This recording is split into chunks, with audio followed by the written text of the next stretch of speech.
Hotline League episode 14 is here. That's right, we got Biofrost on the show, our first ever pro player. We're going to be taking your calls, talking about all sorts of stuff, how CLG is doing, how the LCS is doing, so much more. There's a bunch to talk about. Hotline League starts now. Hotline League is brought to you by Omen by HP.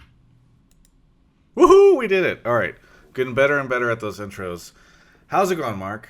Am I on camera? You are on camera. People see you Okay. right now. Hey, people.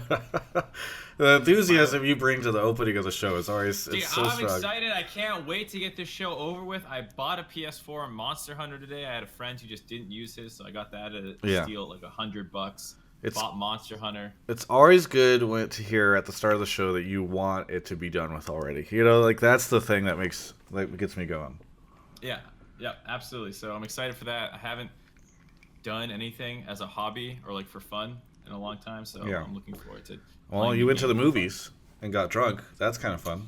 Those are dates. That's like my girlfriend makes me go. Oh, those are not. I see. Yeah, I that's wasn't more like- work. It's I just was your like, I want to see Black Panther. She was like, I don't want to sit in your room again. yeah. It's your third or fourth job. I think is your relationship with your girlfriend. I understand. Yeah.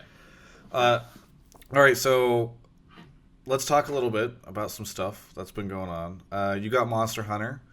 You didn't wait for the PC version. Very disappointing. Well, so I have a lot of friends who are all like, wait for PC release, wait for PC release. And then I was like, yeah, dude, I'll definitely do that. We'll all play together. And I realized I actually don't play any games with anybody right now. And I have a hard time getting on schedule with people when they want to play. So the likelihood that I even play with these people when I do get the PC version was pretty low. So I was like, why don't I just get it now? And then I can play Bloodborne and Horizon Zero Dawn and a bunch of other things. Yeah. Horizon Zero Dawn, by the way, my game of last year. And also, are you not playing Slay the Spire? No, I hear a lot of people geeking out about that. I might pick it up in a little bit. You should. I definitely. I'll think wait till you it should. gets it's early access, right? Yeah, but I mean, maybe nobody's playing it by the time it comes out. Let's talk about League of Legends a little All bit. right, whatever. So the most interesting thing for me this weekend was your decision to play a Clown Fiesta song with your mouth during Jat's analysis. Jat, I felt like listening to that clip because I was outside doing an interview. Jet, I felt like did not appreciate that. Like was that pre-planned? It felt like he was very unhappy. He knew it was coming. Oh, he knew it was coming? Yeah, I told him I was gonna just do that during the clip. Yeah, even if he did, I don't think he was happy. I think he wasn't happy because he just had to watch that whole game. Okay, yeah. Like all of us were mad just about that game. Yeah, and for like, those that don't know, we're talking about the 100 Thieves CLG match, right? Yeah, yep. Yeah. And it was, I think, it was just really bad a game, and so we were the whole time just like ragging on that game. We were like, how can we make this segment like fun? Can we like can people start recording us in like the analyst desk watching this like behind the scenes kind of look? Yeah. Where we're just like flaming everybody in the game, and then we couldn't really do that. So like, how do we want to do this? And I was just like, I'll just do the circus music. Yeah. I think you will enjoy my interview with Aphromu because I called him out on it basically being a clown fiesta. He did not take kindly to that. He was like, listen, we couldn't do these things other than like team fight in the mid game, so that's why there were so many team fights. He did not feel as though, at least from the takeaway for me, was that he did not feel like it was a clown fiesta and did not appreciate me calling it a clown fiesta. So it'll be interesting, I think, for people to sort of see how he feels about that. I was amazed at his interview with Offley right after the game, where he seemed like super composed, given how that game was. And I mean, like, it's like League of Legends is really hard, so I get how like sometimes, games don't really follow a gameplay and how they should or something like right. that. But at the end of the day, there's like a 3-minute like sequence in that game where they team fought mid and they CLG used Sej ult, Taric ult. Nothing happened. They almost fought and killed each other. They do it again. Sej ult comes back up. They do it a third time, and I think they might kill somebody. And they start off Elder Dragon, and Stixxay runs around the map in a circle, getting chased by all 100 Thieves, and he pulls them back to like where the rest of CLG had abandoned them, left them on Dragon, and then there should have been another fight, but no one had any mana left to fight again because they just all did it. And that is not a sequence that should ever happen in a high-level League of Legends game. It's just not like you don't see that in other areas. Like it's just it was bad. Yeah. All right, so this is maybe a good conduit to open up a discussion that I wanted to have with you, and maybe we can bring Biofrost into later, depending on how you feel about this. But we kind of talked about this last week, but goddamn, LCS looks so bad right now. Like Echo Fox and Cloud9, and then everyone else is really bad, like 8 bad teams. Am I crazy in thinking this? Nope. Okay. No. During that game, and then during the 100 Thieves FlyQuest game, I turned to James, and I was like, when do I get to say that the LCS is bad? Just basically from top to bottom. Yeah. And he was like, we can have that conversation now. And so he kind of prompted me in one of the AD sections the same way. But like you said, the top 2 teams are good, legitimately good. And then it's like the Wild West. Anyone from 3 through 10 can beat each other. And it's like, it sucks that like they're so inconsistent because I'm trying to do predictions every weekend. Yeah. And usually middle of the season is when you start hitting your stride because it's like, that number 3 team's like pretty good, which is what Team Liquid should have been before they started going in the can. So yeah. It's a really weird split. Yeah, it's both, like, quite frankly, in some ways, this is the most fun I've had working with the LCS since basically the start of it, I feel like. I mean, even before the start of the split, I was more excited than I had been, or the most excited I've been since like 2013 when it debuted. But because there's so many interesting storylines, it feels like every week there's a revenge match. The revenge almost always comes through. Even when it's Golden Guardians versus Team Liquid, you still get it, you know? The uncertainty of anyone can beat anyone. Echo Fox is just filled with, like Hooney's just walking around making fun of everyone, and no one can stop him because he's only dropped a single game. Like, it is a very fun time to be in the scene. On the other hand, I am very concerned about how bad NA LCS is right now, and very confused as to why NA LCS is so bad. It's because there was legitimately 9 players who stayed on the same team. Yeah. 41 players changed teams. So like you have 0 consistency basically amongst any teams. And the thing is, 3 of those players were on C9, and 3 of them were on CLG. So like that means only amongst the other 8 teams, only 3 players were consistent. So like there was just an unprecedented level of roster upheaval. Yeah. In the LCS, and then 2 more were on TSM, right? So like it's fucking nuts. And like even like some players stuck as like a core, like the Envy core kind of went to a new org, and the Immortals core kind of went to a new org. But you're in a totally new environment now because it's not your same team. Different coaching people, different coaching. You live somewhere different. You practice somewhere different. You are still getting new teammates. So in that sense, like, yeah, there was almost no consistency. Yeah. I don't know. We're going to have to stall a little bit longer, by the way, because Biofrost says he's running 10 minutes late because he's in traffic. Why That's he fine. Had to leave the house to get dinner, I don't know, but I expect one of our callers to ask him. But I think it's just an interesting time.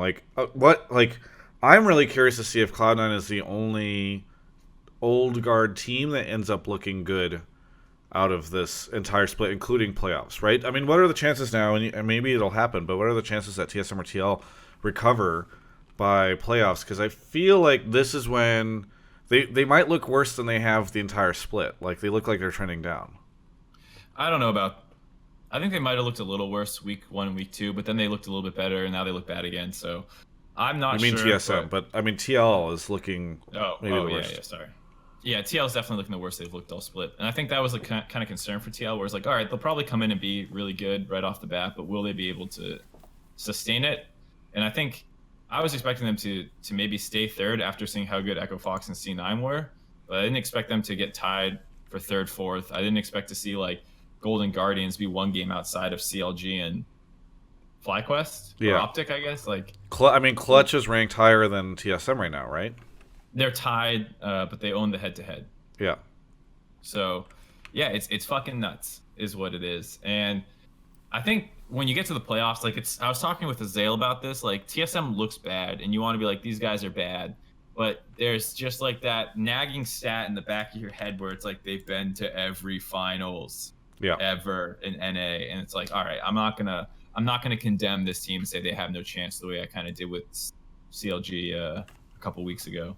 Meanwhile, Echo Fox is just I'm interested to see if that team. I don't at this point in time. I think the whole they're gonna blow up narrative is pretty much whatever. But They are so cocky and so swaggerlicious. Like, first off, they've got Hooney, but also I interviewed Aero, their coach. First time I've ever interviewed him, and dude is super confident. He's like, I was like, "Are you gonna win playoffs?" He's like, "Playoffs? Yeah, we could definitely win playoffs. We're gonna compete internationally. We just have to wait to get there." Dude, Dude's very confident. funny inside story about this. When we do rehearsals at the LCS, they run the same clips over and over again as placeholders until they update them. So like we'll have a interview that we know we got with another team's coach, but until we actually get like that's where that's going to go. But until we actually record it, we just run an Aero's interview over and over again. So there was some interview week 2 I think we did with an Aero, and now it just gets played every single time. Oh yeah, because it's just default in the system or whatever. Yeah, it's just like what they use, and he starts a lot of his answers off with and his voice is really deep. It's super deep. Yeah, he's like his voice is so deep. And he's got like all this chest hair, so he had his like in my interview he's got his shirt open like this because he said he lost his tie, and there's just like all this manly hair. His voice is so deep. He's like, I'm like, if the team starts to fall, like starts to lose, are people gonna start getting angry with each other? He's like, no, that's not gonna happen because we're not gonna lose. I'm like, Yeah. ooh, very. Anyways, intimidating. it's just funny that his interview is always the one we listen to, so we always hear like 3 times a weekend, 4 times a weekend about, and we just always do that to each other. Oh, nice. Whenever James asks us a question in rehearsal. Yeah, poor an Aero doesn't realize. Well, so he's actually a guy who I want to start asking his players about more. Yeah. Just because he was on Echo Fox when they sucked balls, and now he's on Echo Fox when they're really good with Hooney. And you just have never like heard much about this. Yeah, he dude's, came like, from Dream Team and Tainted Minds. Right. It's like he came from nowhere. Echo Fox liked him, and now they're doing good. So like, I'd like to learn more about him because like Zabutin came over and they interviewed Zabutin, and they were like, "What's your coaching style?" And he's like, "Very player focused and like work hard and this kind of stuff." And I felt like no one was like, "Hey, an Aero, what do you do a lot? Like, how do you approach it?" Yeah. Oh, sorry. I see in the Twitch chat you were saying. So CG is ahead of TSM. They're tied with TL. Yeah, sorry, I just got it mixed up in my head. Okay. TSM is in that like ridiculous tie underneath because there's a 5-5 team at 5th. Yeah. Which is I don't remember. What do you think of Golden Guardians? I think that team is pretty bad, all things considered. I still maintain like what I thought when Saint was on here, where it's like all those guys are LCS caliber players, but they should be role players, and you shouldn't stick all of them on a team together. Yeah. And like, you know, maybe role player is too harsh of a term for contracts. But like Lorlo's having a really good split, but he's just like there's not much help. Their bot lane seems like consistent at points, but like they're not beating other lanes, and so like maybe that's a lane that can go even on a team with other pressure elsewhere. Yeah. Then they get their wins usually through like I mean the Team Liquid game was sad from Team Liquid's end, and then the other game they had like really crazy flex picks. Yeah. Maybe we should hop into really quickly just a shout out to our sponsor for the show. Mark, if you want to think a little bit about what to talk about, what do I get back from that while we stall for Biofrost? Maybe the chat can give us, or maybe we'll take a call. Either way. Do you want to give a shout out to Omen by HP, who is a sponsor for the show? Talked about them the past couple of weeks. They did a nice little giveaway that, by the way, I want to thank all of you guys for supporting and signing up for, because I think both me and them were really impressed with the amount of attention and love that got. And I think that's always a really nice thing whenever on the show you guys can help out with kind of a giveaway or shout out to a sponsor or anything like that. Not just in the show, but also in the rest of my content. So anyway, thanks for signing up for that. But if you are new, you haven't heard me talk about this before, Omen by HP, relatively new gaming brand, entered the space a couple years ago, and they are doing some really, really cool stuff. I think they have identified that esports is the future of gaming, at least in some part, and so they are really trying to support esports across a bunch of different ways. You know, it's not a situation where, you know, some brands come in, they're just like, oh yeah, here, agency, just buy me a bunch of ads on some website or something like that. I think they are looking at things from a comprehensive standpoint. They want to, you know, they do things like they sponsor Overwatch League. But besides sponsoring Overwatch League, they even come and sponsor a show like this one, which is a very grassroots show that's happening. They have a deal with CLG. If you look at the logo on their jerseys, they support CLG. Biofrost coming on the show in just a little bit. So it's really nice of them to do that stuff.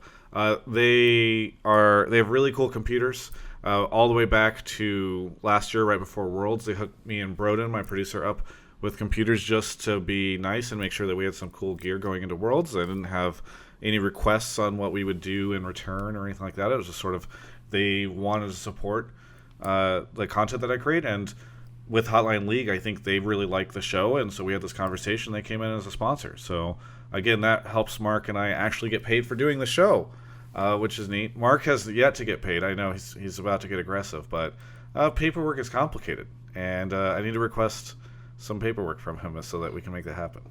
I would say I'm pretty lax about getting paid on things, probably to a fault, to be honest. Yeah, but it's okay. I will make sure Mark gets paid because they don't pay him. They pay me, and then I pay Mark. That's how this goes. Either way, I really, really appreciate the support that they've shown the show. We're actually streaming this off of an Omen computer.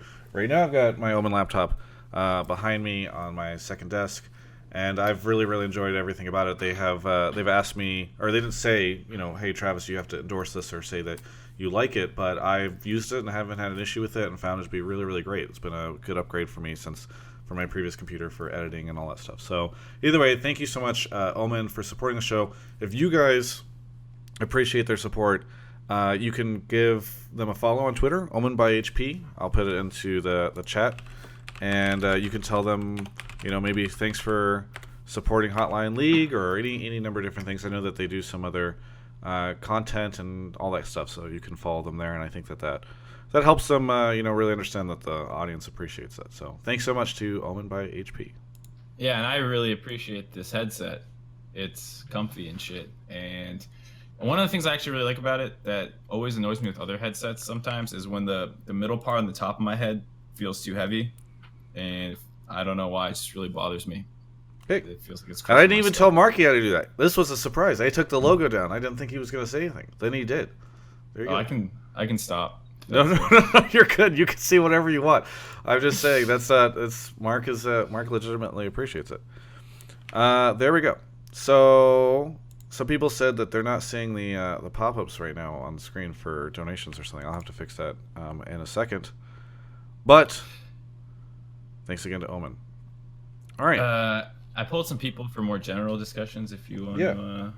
Yeah, why don't we do that? We'll bring somebody in. Again, Biofrost, Vincent should be on in about 5 to 10 minutes. So thanks everyone for hanging in. I know this is the Biofrost waiting room. That's how people are thinking about this. But we're going to get our first caller in just a second. And once we do that, I know I have a list of generous people who've subbed and donated. I need to go through that list in just a second.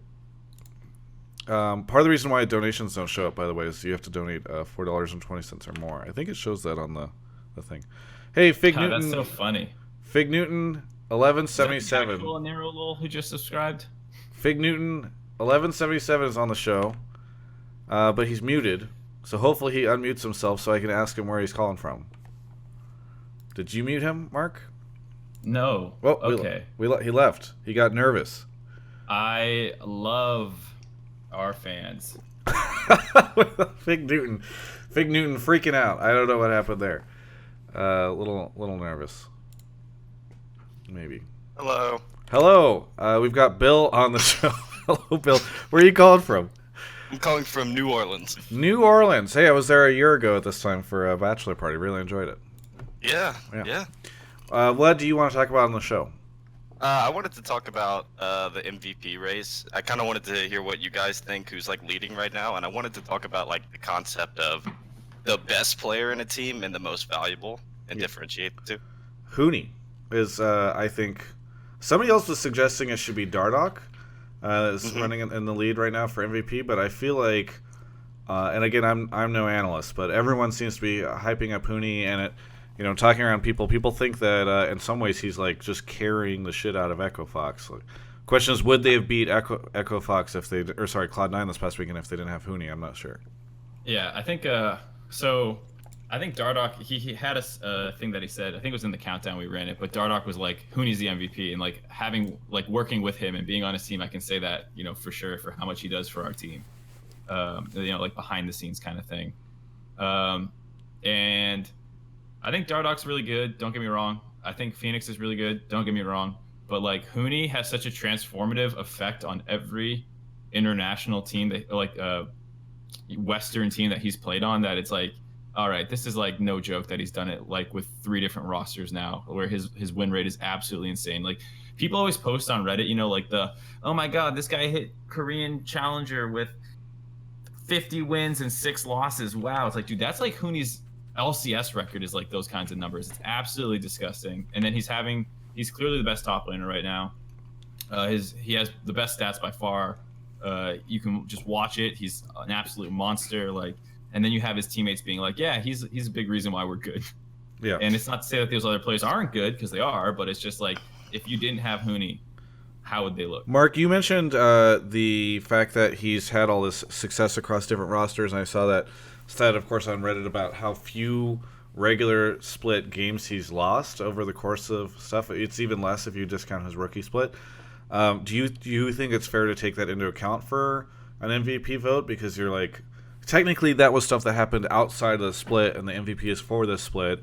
Or do you just say like, oh, well, within the greater context of this, he's once again shown this consistency, and that gives him extra points? I think it's more of a contextual thing, where it's like, it can be hard. Like League of Legends is such a team game, and there's such little clarity on who's responsible for what within the team environment, that it can be sometimes hard to appreciate someone. So I think like Rainover is a guy who got, and I went on this kind of tangent before. It's like, I think Rainover got overrated because he always played on teams with Hooney.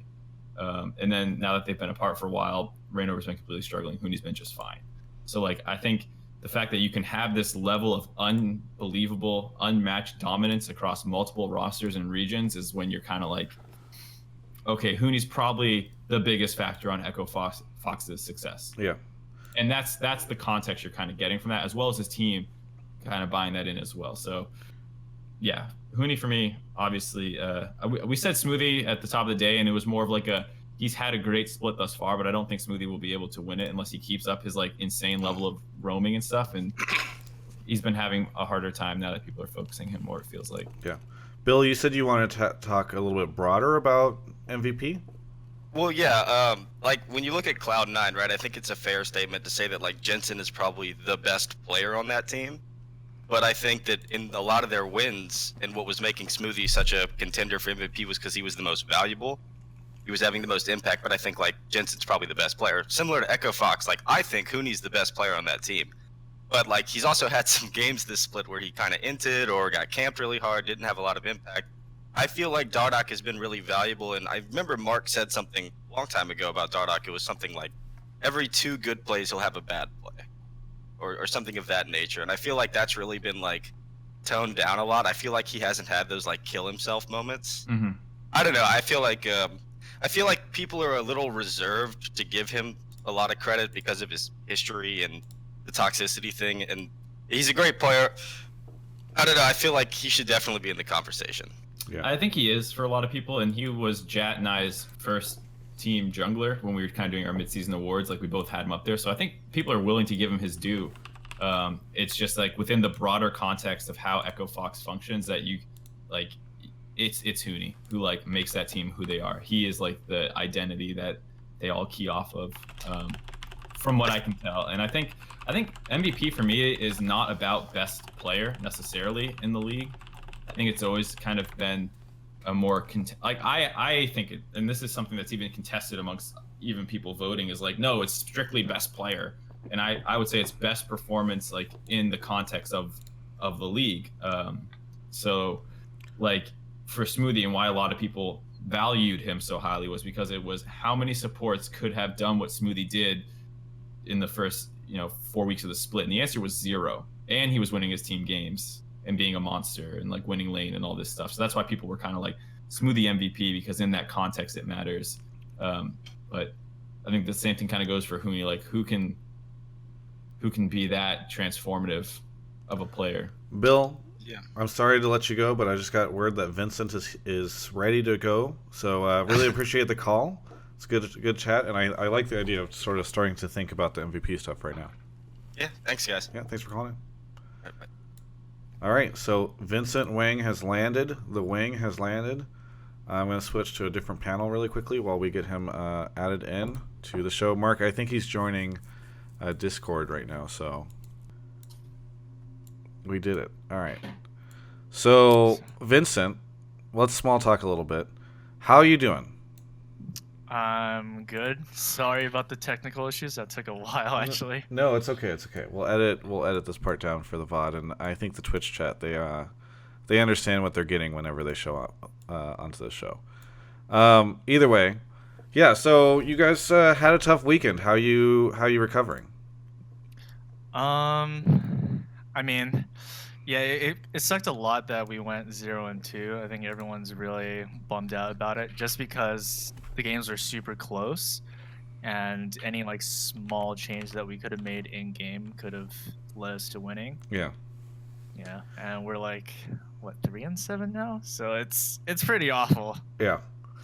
I was talking to Aframu yesterday and did the interview after that game. Mark and others, I think, really identified that game as being a clown fiesta, not to overuse the cliche term. Aframu, I think, did not think it was a clown fiesta. He was just sort of like, yeah, I mean, that's what happens. Like, we had this option. The only thing we could really do in the middle of that game was team fights, so that's why you saw so many team fights. I'm curious about your take on it. I think to the viewer, it just looks like we're grouping mid and we're actually ARMing, running it down. But at least for us, it was like mid game where Baron was up and we wanted to get mid control. So we go mid, and then 100 Thieves are probably thinking the same thing, and we're just like facing off every wave where we're looking for an engage, they're looking for an engage, and we just go again and again with these team fights. And when it goes to like later game where Elder and Baron are both up, it's the same thing. So I can see why people think it's like a clown fiesta, but there's an objective behind it all, and Mark, it's not like completely random. Because did you see the clip of Mark literally doing a clown fiesta noise during the Baron fight? No, I didn't see that. Yeah, so Which Baron fight was that? The one where sticks a blast cone you guys back in. Yeah, I actually didn't see that until I saw a post, because I didn't see that's what happened in game. I just knew that, okay, we're all gonna die here. This is probably it. Okay, well, I'm thing too where I feel like people got like in the Reddit thread, at least everyone was 6A for that. And it's like that's just a misclick. Like I'm trying to run away after hopping the wall and there's a blast cone there, which is like more understandable to me than like some of the other stuff that happened that game where I was like, come on. Yeah. Yeah.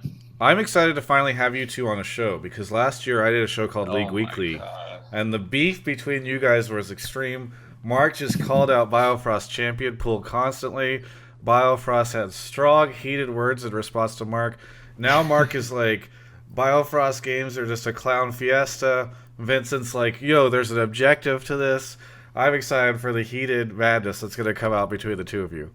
The most fabricated rivalry, I don't even know what you call it, feud in esports, maybe? The best part was when people actually, Reddit was like, Mark really needs to lay off of this, you know?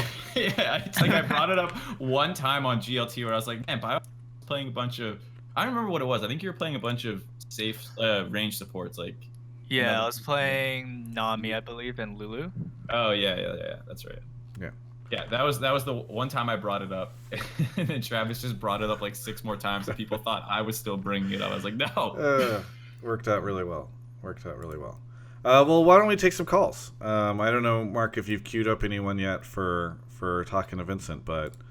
Well, let me do the general plug. I have one guy ready to go, and then you should explain how this works, because I know we didn't have a chance to before. I guess maybe we should have done that when we were waiting. I mean, we had enough other problems going on. Yeah. So the way this works for people who have not been on the show before is we have a Discord that we have everyone join, and then you can go in there. I'll put it in Twitch chat right now. So what you do is you go join the Twitch or the Discord. There's a text general and voice general. So join both of those. And then in the general text channel, you just want to type out your take. Don't ask me questions. I mean, I guess with Biofrost here, it can be a little bit more question driven. But generally speaking, we like people to have their own opinions because we want to hear what the fans are thinking. So go ahead and post them there. If I find your take interesting, I'll put you in the waiting room. and then at some point I'll hop in there, make sure your mic works, and then grab you for the show. Yep. And I say this every time, but we do have a sub room. So sometimes, by the way, when you sub, it takes a little bit for Discord to sync it, though I know that the mods try and do that. So if you are a sub, feel free to put your question in the sub chat, because we tend to try to pull a couple people from there every week. So without further ado, Mark is going to line up our first guest. But really, really quickly, thank you, Scorpades, for resubbing. It says 3 years and no double lift. I don't know what that means. Double Lift says he'll come on the show, by the way, whenever we have more viewers. So if you guys want Double Lift on, the show is too small for him. Thank you to Vincent for not being... Well, I pulled 3 people in the 50 minutes that we had, and 2 of them appear to be duds. Okay.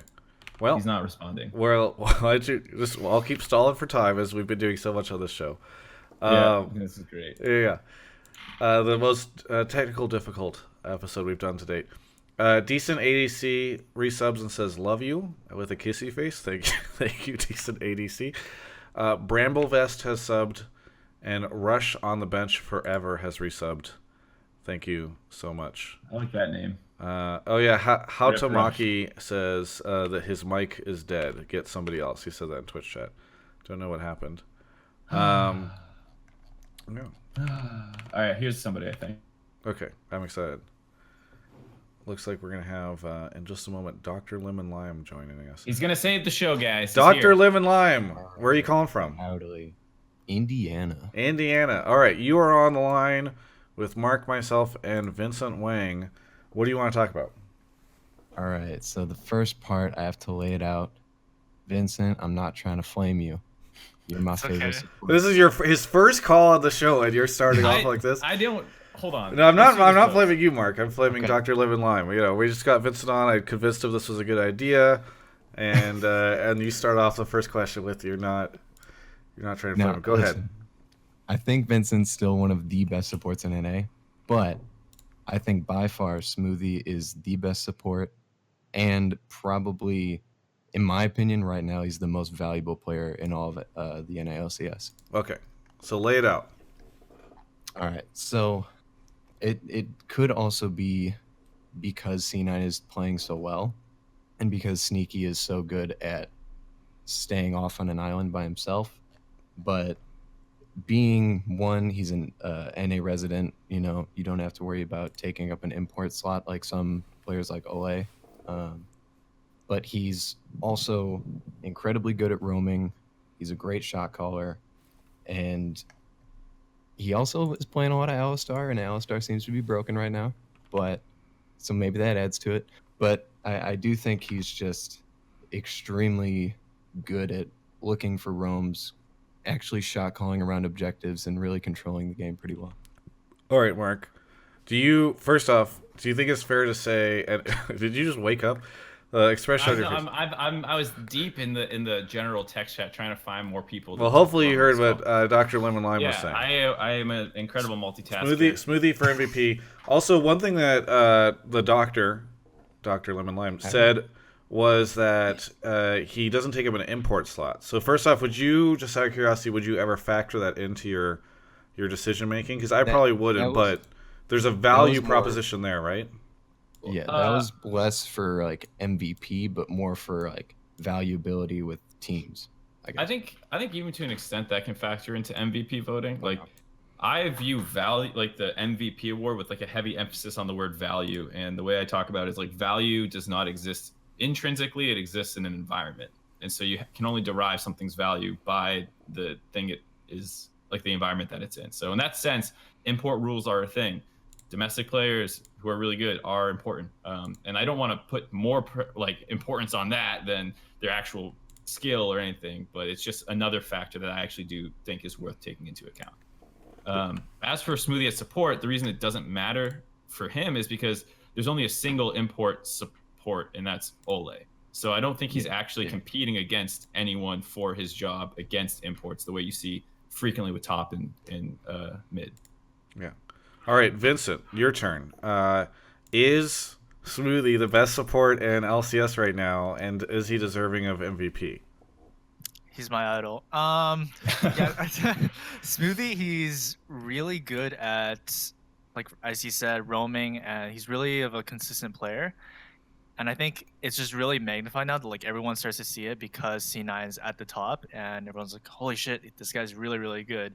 And he's definitely been having like really good performances, even though like he goes behind in a lot of games. Where recently we saw with him going 0-3 initially in the early game as Tarek, and then he kind of bounces back with his team. He like usually C9 whenever they go behind in an early game, you don't like say okay they lost. They always have a chance to come back with their team fighting, and I think a big part of that is because of how well Smoothie does team fight and how well he coordinates with his team to take control. So in that sense, I think he's really consistent and has a lot of value. For the shot calling, he's probably one of the few supports that has a huge impact on his team, other than like Aphromoo. Mhm. And I think most of the other supports, they're not really like shot callers. Like I'm not, I'm not one. And then I think Ole isn't one either. And for the most part, I think Smoothie he like directs a lot of the team fights that he like even in mic checks you can hear him like talking a lot. So I think because of like those factors, you can definitely consider him for MVP. And honestly, I wouldn't really see anyone else running for the spot right now because no one else has, in my opinion, been as consistent and has been having as many good performances. Okay, this is cool that you mentioned that, Vincent, because while we were waiting for you, we were talking about how we feel like Hooney is a clear person for MVP. And you're saying it's uncontested at Smoothie, that there's no, like, even Hooney or Dardoch should not even be considered. It's exclusively Smoothie right now. Oh, Hooney, right. I almost forgot. Yeah, that guy's the #1 team, huh? Yeah, that guy's insane. Yeah, it just seems like any team that Hooney gets on, they just instantly go to first. And regular split, he has this insane score or something, and he just does really well with his fringe picks. Like he picked Yasuo. Like who's doing this other than Hooney? Like if you take the nameplates off, people probably guess okay, it's probably Hooney that's playing Yasuo top. He's playing Lucian and he's playing like Cassio or whatever. And he has so many of these weird picks, and that just makes him more entertaining to watch. And it feels really good when it works. So I think in that sense, like, because he has so much value and like, I mean, statistics just show like wherever team he goes on, it just immediately goes to first. But yeah, I think it would be between him and Smoothie, because at least in the case of Dardoch, I think Hooney has been the one that has been consistently getting leads, and he usually does really well and doesn't throw. Yeah. Mm-hmm. Very good. Dr. Lemon Lime, thank you so much for calling in. Yeah. It's a good topic. Thank you. Yeah. I'm going to grab our next caller in a second. I know. And Aero's in voice chat. We will we'll pull him into the waiting room and we'll get him on in just a little bit. But I do want to get, some questions from the callers, so it's important to do that. And Aero is in the voice chat, by the way. Mark, if you want to put him in the waiting room. Hello, I'll Burr. grab him after this caller, then. Hey. I'll just throw him right in. Burr, sorry, we were wrapping up some business. Where are you calling from? Oh, my bad. I'm calling from like the New England region. The New England region. All right. Yeah. You don't want the Why are state. you hiding the? Yeah, state is too close to disclose. So, You don't have to tell us. It's okay. New England region works. yeah. What do you want to talk about? So I wanted to ask like Biofrost, not everyone here, like the general state of NA comparatively to like C9's level. I think I'm gonna like more so focus on C9. So I'm like a pretty frequent watcher of the LCS right now. I like miss a day every other week or something, but I pretty much watch every important game. And I think the general consensus is that C9 is playing like pretty clean. They have a lot of advantages that other teams don't have right now. I think that's like predicated from their flexibility, like their coaching, like I don't know, their macro. So like, I don't know. It almost feels like I'm watching like wild card regions when I see like teams like playing against C9 right now, because I feel like they can get ahead early or whatever, but C9 will just shut them down later. What about when Echo Fox plays C9? I'm not talking about that. I mean, see, Echo Fox is the other like team that I think right now. I'm just focusing on C9 because I think like I don't know. It feels like their decision making is pretty good, and like the way they play around the map, their proactivity, their punishes, it's like a level up from the other teams besides Echo Fox too. Okay. It's just that I think Echo Fox can be like a bit like more random, and excluding the last game where I think C9 played pretty poorly to the draft, but that's like because Zardak I think like camped the hell out of Licorice. But I mean, I might be jumping the gun. I probably am because like teams probably haven't meshed all that well, and I'm just like focusing on what's like been presented so far. Okay, so your point is Cloud9 has next level sort of shot calling and ability to control the game. Well, yeah, that's what I like feel like from watching. Well, so there's far. there's two parts to this, right? Because there's like the C9 versus Echo Fox debate, I guess, and then there's also the rest of the league, which you were saying looks like a wild card region. I guess I'd want to hear Biofrost's take on Yeah, the, I wanna the hear wild Biofrost, card. when you play against C9, do you suddenly become a wild card team? God damn it. Wild card. Let's just keep talking about how good C9 is, Vincent. Yeah, this is I'm making me actually feel not really like good. a fan actually. So like, Really? Like, I'm a big fan. Not like a big fan. Okay. Like they're not my favorite team. Okay. Okay. Well, in terms of like C9, I think they're very consistent in their gameplay, and I wouldn't so off to say like everyone turns into wild cards when they play against them, aside from I guess the TSM game. But yeah, they have like a couple of games where they look really, really dominant, and in that sense, they look more consistent than Echo Fox, where Echo Fox they usually garner like really early leads, and sometimes they throw like I remember when they played against Optic, they had like a oopsie where they like threw a couple fights, and they're like, okay, now let's group up, guys. It's like one of those solo queue moments where like, guys, we might actually lose this game. We're starting to troll. We need to kind of try hard now, and you kind of saw that in the Echo Fox game sometimes. So I can see where you're like pointing with that, but I don't think C9 does anything too special. They have strong laners, but they're just very consistent and make very few mistakes. And in general, a lot of teams are making like many small mistakes, and that kind of piles up. So people just notice them. Like C9 notices them, and they're good at punishing. So they're probably the team that makes the fewest mistakes. Yeah, I mean, don't you think it's like they're just like I don't know. It just looks like their decision making is like a lot better than the other teams, probably just because the other teams haven't meshed well yet or whatever. Yeah, I mean, I think at least for the spring split, most of the teams, like the rosters are significantly different. I mean, even C9 as well. So it's gonna take some teams longer than others to kind of mesh, and C9 is probably at like the front of that, along with Echo Fox. Like who thought that Echo Fox would actually be first when going into the split, and then I mean CLG were at 8th place, so it's definitely not gone as what people expected it to, and I guess that's a little bit different. Yeah. A lot of people would claim that they predicted this in Twitch chat. They always knew it. There's Yeah. one guy who called in and knew it actually though. Yeah.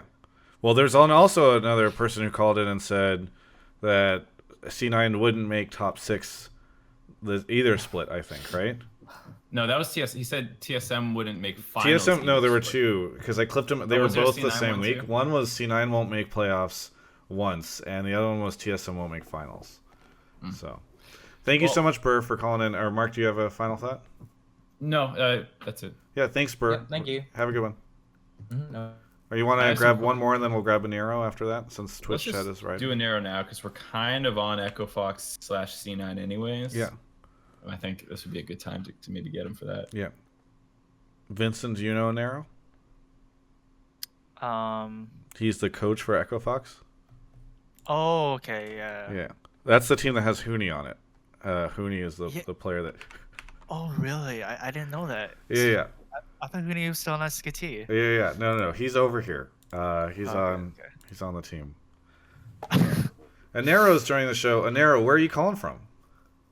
I'm calling from Beverly Hills. Beverly Hills. Okay, now we know. Triangulating the Echo Echo Fox Fox. money. Yeah, Yeah, Echo Fox figured out location. on that. Well, so we brought you on the show. I don't think you probably had you probably didn't have anything you wanted to talk about, but Mark, you have some things you want to talk to Aero about, and maybe Vincent can chime in here. We can get an interesting 4-person conversation going. Yeah, I have 2 questions. One is the Hooney thing that we were kind of talking about. Is like, as someone who's now working with him and all this stuff, how much of that like Hooney hype is like, yeah, Hooney's a god, and like probably the definitive de facto reason that we're number 1, and is that correct at all?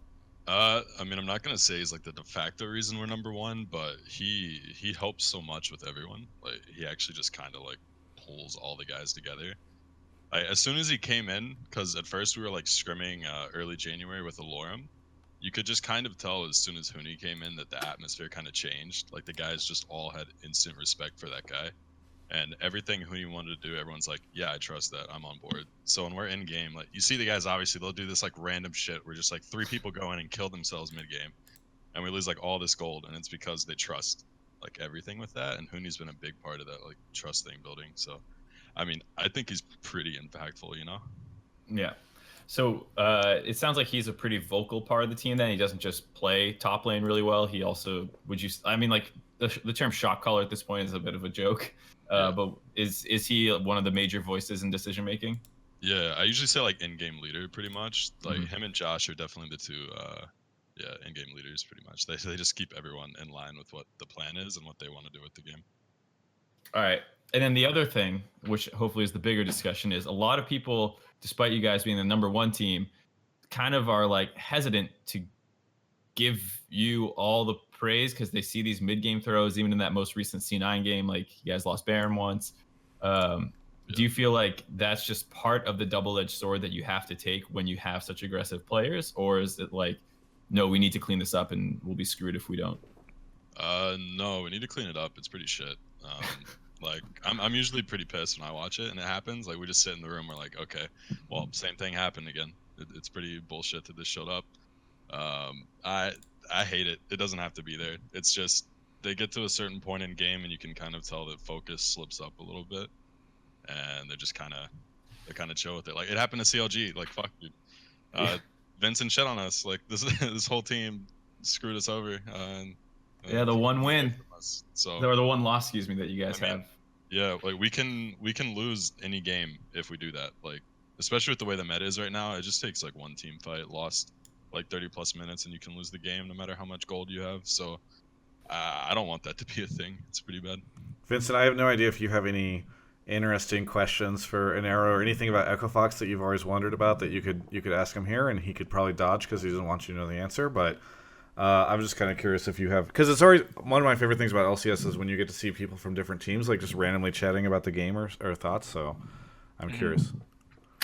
Well, how's the house? Because you live in Beverly Hills, right? So I'm actually generally curious how nice the house is. I mean, the house we used to have was pretty sick. We had 2 of them actually. And 2 of them? Yeah, they got rid of 1, and then got apartments for the rest of the guys. So like, I'm not even in the house right now. I'm just in my own apartment. So we got like a staff apartment pretty much. Vincent is either asking. I thought he was gonna go with how's the house because might be looking for a place to live. I thought he might be like he's using this as leverage with CLG, where he's gonna be like, Echo Fox has 2 houses. Why do we only have 1? I Make mean, it happen. It's just a difference between a first place team and an 8th place one. We don't really we don't get anything. I mean, it's insane, dude. I don't even know like why we need these houses, but we got them, I guess. I came from Tainted Mines, and I lived in a strip mall, the top floor of a strip mall. That's what Tainted Mines was for me. So. Wait, weren't you both on Dream Team, but not at the same time, maybe? I joined like right after Vincent left, so I was there with Cody and Papa Chow. Okay. Yeah. So we both got that experience. He just got out in time.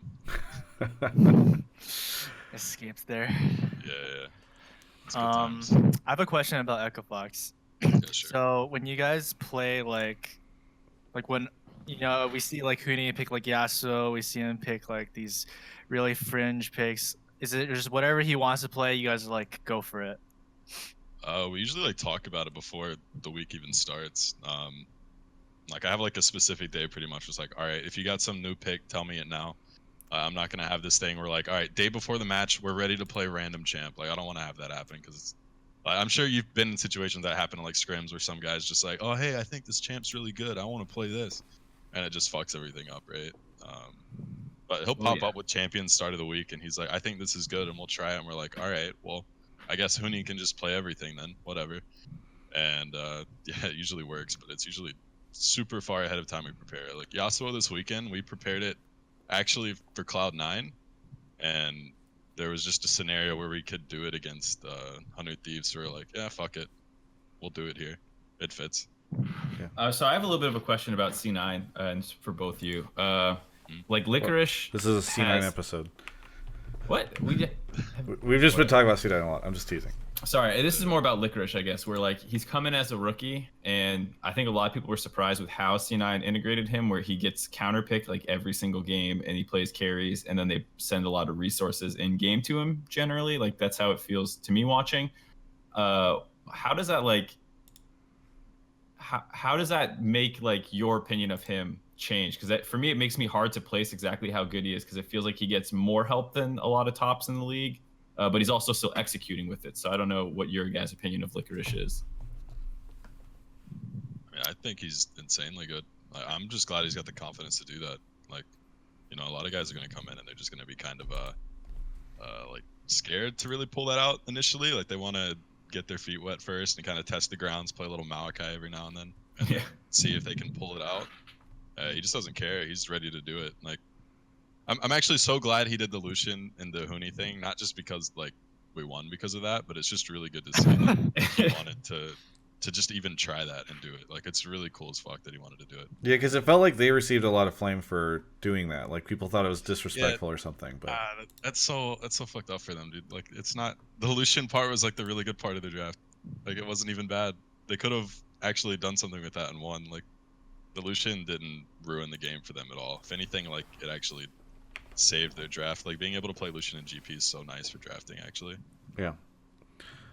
Vincent, I guess Mark, your question was also about Licorice, so maybe Vincent can handle that too. On the topic of Licorice, he's a rookie, and I think as a rookie, when you join like a team, like a top team like C9, there's a lot of pressure on you to perform. So it's really nice to see that Licorice is playing pretty well. I think his team does like set up a lot for him, where he try to get him what he's comfortable on, like a pick that he feels good about. And if you're like constantly playing for just like the better of the team, where you have picks that might not be the best for lane, and then you're just like suffering lane, and then people aren't really playing around you, they're playing around bot lane or mid lane, then it can be really quick. It can be like a situation where Licorice is just alone top. And I think that wouldn't be good, because as a rookie, I think it's really important for your team to like reassure you if you're doing the right things. So in that sense, I think C9 is doing a really good job about that. And I think the atmosphere that they have also helps, because if you have a good learning atmosphere, then even if you make mistakes on stage, like this weekend where Licorice didn't have the best showing on Lucian, I'm sure that C9, they'd be like, don't worry, man. It's fine. You just got hard capped. You'll have like a better shot next time. Yeah, it's interesting. It just seemed like C9 just has a really good culture. Well, Mark, do you have anything else for Aero, or should we? I mean, in the future, we were talking this past weekend about how he's down to come on a Hotline League in the future, but the cameo was kind of fun. Yeah. Yeah, I was just chilling in the chat. I was just hanging out. I'm always here. Yeah. I was just like, hey, all right, I guess sure. Yeah. Cool. Mark, you got anything else for him? I mean, I'm always down to pick people's brain, but for the sake of the show, for the respect of Biofrost. Thank you, Aero. Yeah, no worries, guys. Sorry to randomly get thrown in. No, it's good. I think it was fun to have you on, especially as we're talking about Echo Fox. It made sense. Yeah, no worries, man. Thanks, dude. All right, I'll see you guys. See ya. All right, so while we're grabbing the next caller, Vincent, I'm kind of curious. I'll selfishly take this time to ask about my favorite topic, which is double lift. Of course. What do you think of him and Ole and their current situation on the team and how they're doing? Well, I I can't talk any shit because we lost to them, but they just lost against Golden Guardians. Yeah. And So that gives you a little bit of ability to talk shit. yeah, I have a little bit of leverage here. Golden Guardians, they weren't doing that hot, and now they kind of like been on the rise. And I'm not sure if that's because they're playing a lot better or if Team Liquid is playing worse. I think Team Liquid, they have like a bunch of comfort picks, and Peter, he literally plays Tristana every game unless it's banned. He loves that champion. It's his favorite champ. He even had like a crown moment in one of the team fights. I remember watching it live where he just like rocket jumped in and instantly died. And people blame him a lot for it, but I saw what he was looking for. He was looking for the quick kill and running out. But I think people are really quick to hate on teams that just have like a bad showing because they only see one game, and if you play bad in that one game, they're like, okay, this team is doomed.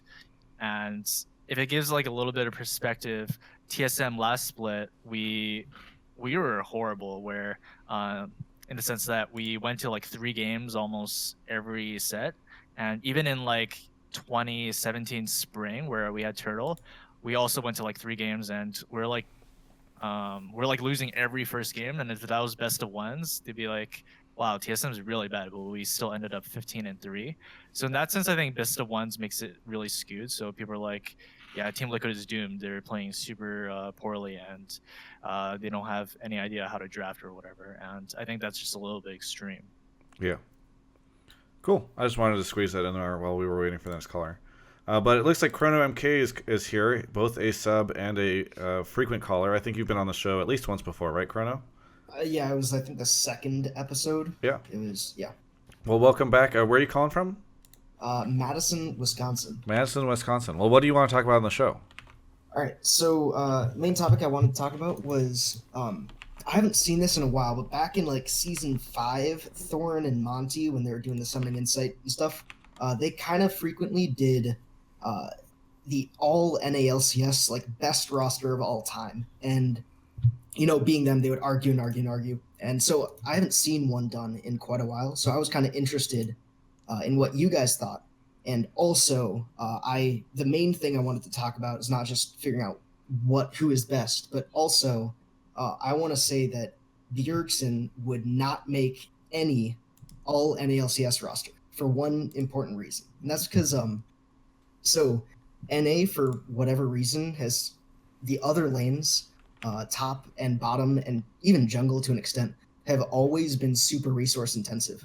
So top lane would probably be best top laner of all time. Huni, you would probably say. Maybe there's a couple other people. Doublelift, or Huni Season 6, probably. Doublelift Season 2 would probably be the best AD in North America of all time. And for all those people, they're super resource intensive, which when Bjergsen is so resource intensive himself in mid lane, you can't, like, we've seen people try to make these super teams where they have 3 people who need a bunch of farm on the team. And so that's why I think instead of Bjergsen, another mid laner would be the best for that position. Well, why can't you have... It seems like you're just deciding you can have resource-intensive people in other lanes, but Bjergsen doesn't allow to be the resource-intensive person in the mid lane. I feel like you're like, I don't want Bjergsen on this list, and thus I have crafted a reason why he can't be on. Well, Sorry, that's fair, yeah. Well, Biofrost, is Bjergsen as resource-intensive as this guy claims, or is it that he would never be able to work in a team with resource-intensive side laners?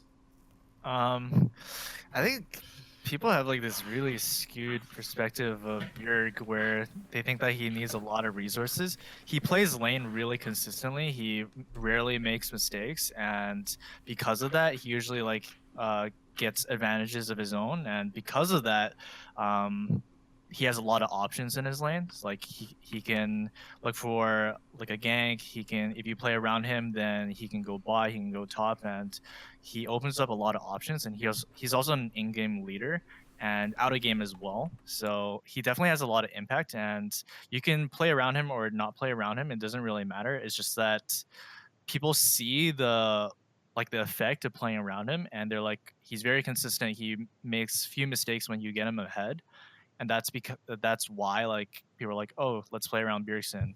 But he doesn't need resources to do well. He's very good in lane, like as just 1v1.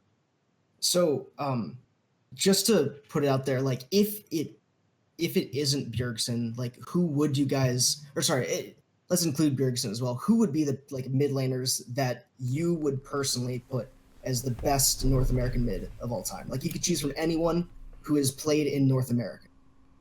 I mean, I think you pick Bjergsen. Okay. Because, I mean, it's hard because he's been, I think a lot of people have considered, he's been in the NA LCS for so long, and to go, I think most of the time people consider that he's been the best mid laner during that time. So you have to go back to, like, ancient history and be like, is Big Fat GG better than Bjergsen? Is Reginald in his prime when he's getting pentakills on Gragas, like, better than Bjergsen? I think it's okay. There we go. So Biofrost says Reggie's better than Bjergsen in his prime. Reggie could take him. And he's a god. And he's a god. Okay, there you go. Oh, should Reggie step back? Just since we're on the topic of Reggie randomly. This is something you very clearly wanted to bring up. We are not on this topic at all. You just waited till I said his name. Just a real quick. This is like a pit stop. You stop at the scenic view, take a picture, get back in the car. One word answer. I'm gonna give it a no. Okay.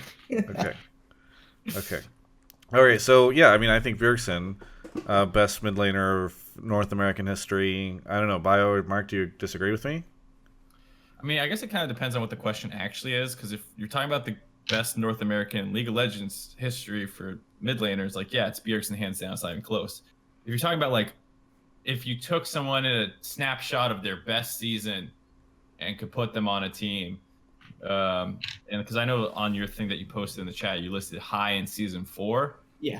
And like relative to his skill, then he actually went toe to toe with Bjergsen generally. Still lost lane a little bit more, but had a bigger impact on the map. And that's when C9 and TSM were like the two clearest teams. And so I think you can, if you're crafting some hypothetical super team of the best players from history, I could see a world where you put high over Bjergsen, but I would never claim that high like career is better than Bjergsen.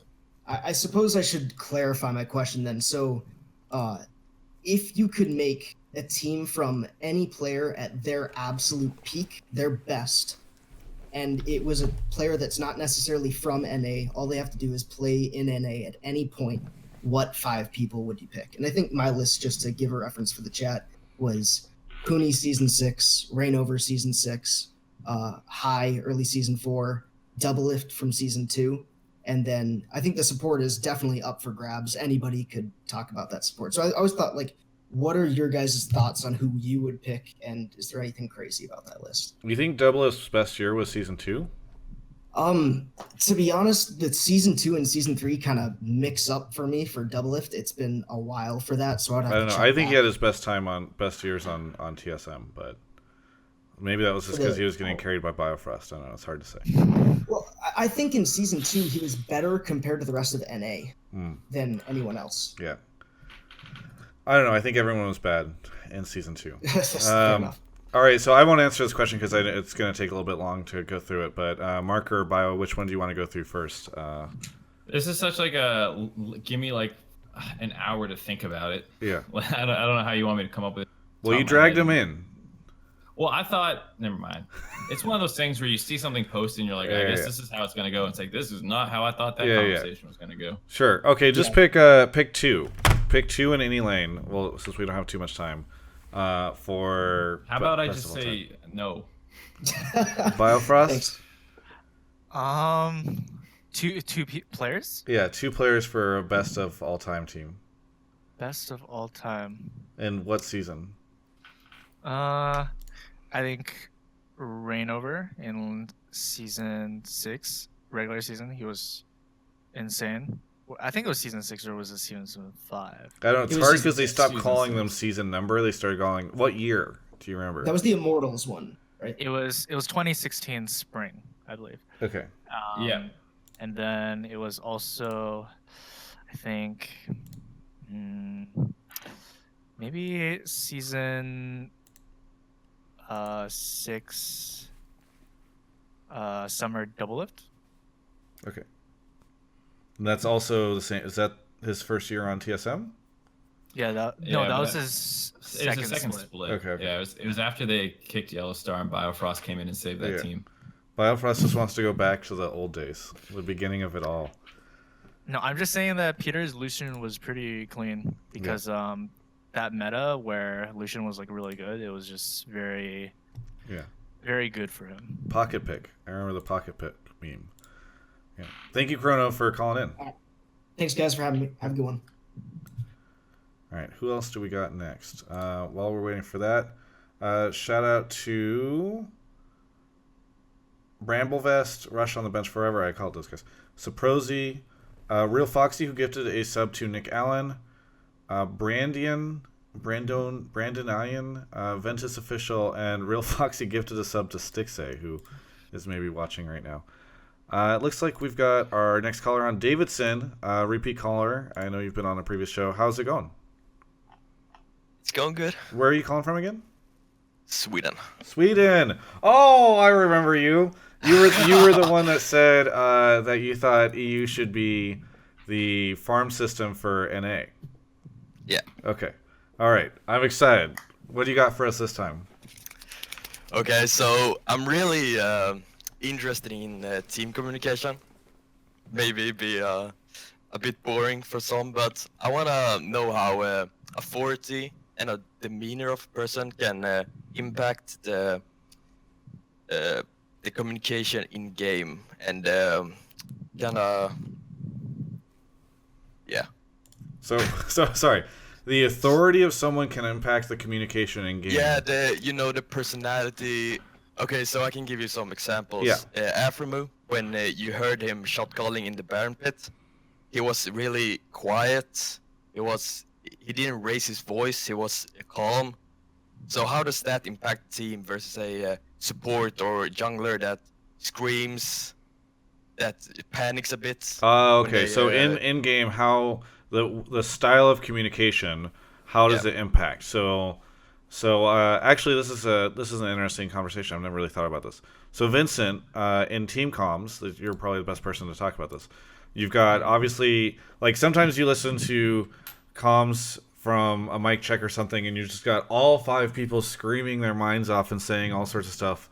And then other times you've got like just a get on this person. All right, this person. All right, finish Baron. Okay, we win. Go. You know. So what is there a difference? Is there a better? Is there such a thing as like too much comms chatter? Like, talk to us a little bit about comms. Well, I'll just talk about team fights because that's I guess what you seem the most curious about. Yeah. But at least in like team fights, you sometimes see those like Korean mic checks where they're like Lulu, Yes. and it's just this like channel of like just Lulu that you can hear for a minute. And you're like, why is this necessary? But I think the difference between that and just having one person saying Lulu or Sivir is just, I guess, there's a sort of hype that you get when everyone's like screaming, and at the same time other people don't really do well in that scenario where they're like, I need some quiet, I need to think about what people are actually saying instead of this chain of just nonsense. So in that sense, like, it can affect different people in different ways, and it just depends on what the team agrees is the best communication. Personally, I think that having someone or like a couple of people just say cooldowns, like, oh, I'm going in 5 seconds, I'm gonna have Alistar WQ, I'm gonna go in 3, 2, 1. I think that's a lot better than just screaming out, like a bunch of people are screaming out like stuff that are unnecessary. But it's different for every team, and personally I find it really I hear mic checks and it's just people screaming their asses off about one target for like 30 seconds. If you have a team of players who don't seem to mind the screaming, do you think it's like intrinsically bad, like inherently bad? Because like you mentioned, like a Samsung Galaxy or when they won Worlds, there was like this clip of Ruler literally like shrieking at the highest pitch you can imagine, like as they were winning one of their fights, and it was like that can't be good for communication. This is the best team in the world, you know. Like, does it not matter if the players don't mind it?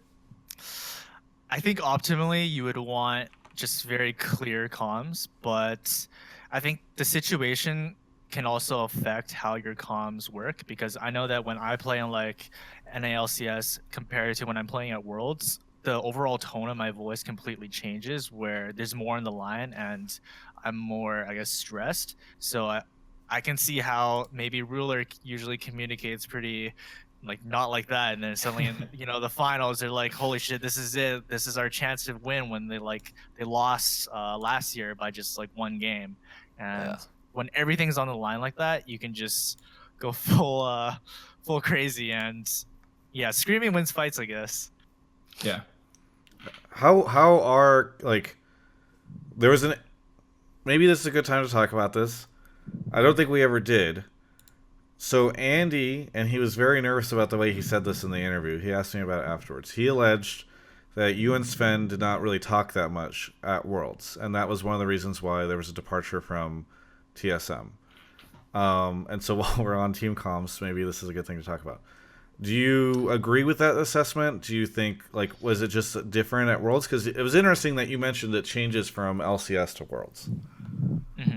At least for me, I don't communicate that much in team fights unless I'm playing like an engage champion, or like I just say, shield in 5 if I'm playing like Lulu or whatever, and I'm not that commanding. So in mic checks, it's like, okay, Biofrost, does he actually talk? But like I talk in other aspects of the game. So I think by the time around Worlds, Dennis and I, the roles that we were given, I guess when Andy means that we didn't talk that much, he would just see it as we weren't like shot callers. Like we were giving a lot of information, but we weren't like directing the pace of the game, which you would see with a lot of junglers in the early game or supports, because we definitely did talk. We weren't like mute, but we were just giving out a lot of information, and we weren't really directing the flow of the game. And what Andy wanted was someone that would shot call for the team, where he'd be like, okay, this is the information that we got, and this is what we need to do in this scenario. I want you guys to push out ball, come get vision with me, and I want the pinks here and here and here. Whereas we're more like giving just info. Gotcha. So speaking of jungle communication, how do you think it's the most important role to have a good communicator on? Yeah, I think it's super important to have someone really vocal in the jungle role, because at least early game, it's all decided by the jungler, like where you want to go, like what camps, what you want, what's your pathing, and how you want to cover your lanes, and where the enemy jungler is to try to track them. And in that sense, you control the game. Like wherever you go, that's where the play is gonna happen. And for the most part, like the jungler is just the sole controller of the early game. So having someone that's really vocal can in the jungle role will help you a lot in the game. So do you think that's one of the reasons that Echo Fox won against C9 in that Lucian top game? Because Svenskeren just after like 7 minutes, he just left top side and didn't ward and didn't have any presence there. Or maybe not 7 minutes, but after like 11 minutes or something. Yeah, I think having a good coordination, at least for vision and setting up ganks, is really important. And Dardoch does a really good job at like looking for. He's really good. He's really good ganking jungler. He always finds these timings where it's like, wow, I can't believe I ganked here. And he's good at like gaining leads, and I'm sure that him and Huni like probably set the lane up where it's hard for Licorice to play out his lane without getting ganked. And that's probably really difficult in a setting where if you have really good communication with your laners, it can feel almost impossible for the other team if they don't have good communication with their jungler. All good, Davidson? Yeah. Thank you so much for calling in. Really appreciate it. I know it's a crazy early time for you. Yeah, my voice is a bit rusty. Yeah, no, it's good. It was a good topic. Thank you. Yeah, thanks. Cool. gonna grab another person in just a second. Vincent, I want to ask you something. So before the start of the split, I did an interview with you and I asked you like, okay, what's you have to go up against TSM. What's it gonna be like? What's your relationship with these guys? And you were very diplomatic and very polite. Eli, I know Eli just joined. I'm gonna mute you for a second because I'm just talking to Vincent about something. But we'll get to you in just a second. You were very polite and all that, but I feel like there's this really weird thing that's happening with the players that left TSM. So Peter obviously talked a lot about how he wanted to beat them, and then eventually was like, people need to stop talking about this. But Sven, today, like my interview at the top of the subreddit, it's like I know how TSM is when they lose, and he was talking to Parth about this afterwards because Parth came by. I was teasing him that Sven had said this. I know how TSM is when they lose, and I wanted to make them feel that way. And Parth was like, yeah, that's Jesus. Everybody just gets quiet in the room and there's just silence, and he's like, that's exactly how it goes. And then I won't ask you about your personal relationship with any particular player, but I will mention that in the interview with Ovly, Hanser said, like, I'm on good terms with Vincent, but I don't think he likes me or anything like that. So there's this interesting, like, and they, like, in the segment beforehand, before you guys played, I think Bjergsen said something like, I know all of his weaknesses. I don't think he's got a lot of problems, and I'm gonna, use them or whatever. I know those are a little played up, but general question is, like, it feels as though the players that left TSM, there's like a weird vibe about all this stuff. This is how I feel. I'm curious, however much you want to talk about this, like, how are things with you and these guys, and do you wish you would beat them, not just because of the competitiveness, but also just because, I don't know, you don't have the revenge checkbox filled yet, like Sven and Was the fuck you to Hanser? No, it was actually like people will just take that way out of hand. Where when I was on the team, Kevin would always do these like super troll things, and I'd always be like, "Fuck you, dude." So I was just giving a typical answer, and I knew he was streaming, and I was also streaming, so he sent me this like really long and heartfelt like message, and I know that's not Kevin, so I know he's trolling, so I just told him to fuck off.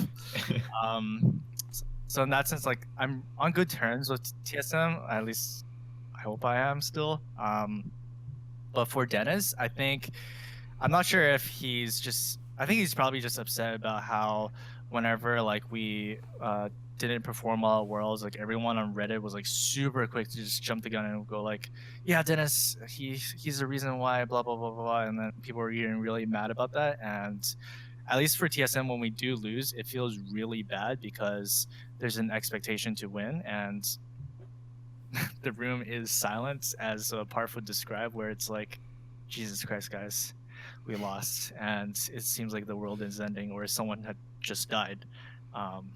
On the Rift, but yeah, I think in that sense, like, it makes Dennis happy that he won against TSM, but I'm pretty sure that he's still good friends with them. It's just that there's a competitive drive to kind of beat the team that ended up replacing you, and I think a lot of the players on TSM thought that they were gonna try like another year, where even though they like messed up like 2 times, that there's still going to be another chance, but then it ended up like us getting replaced.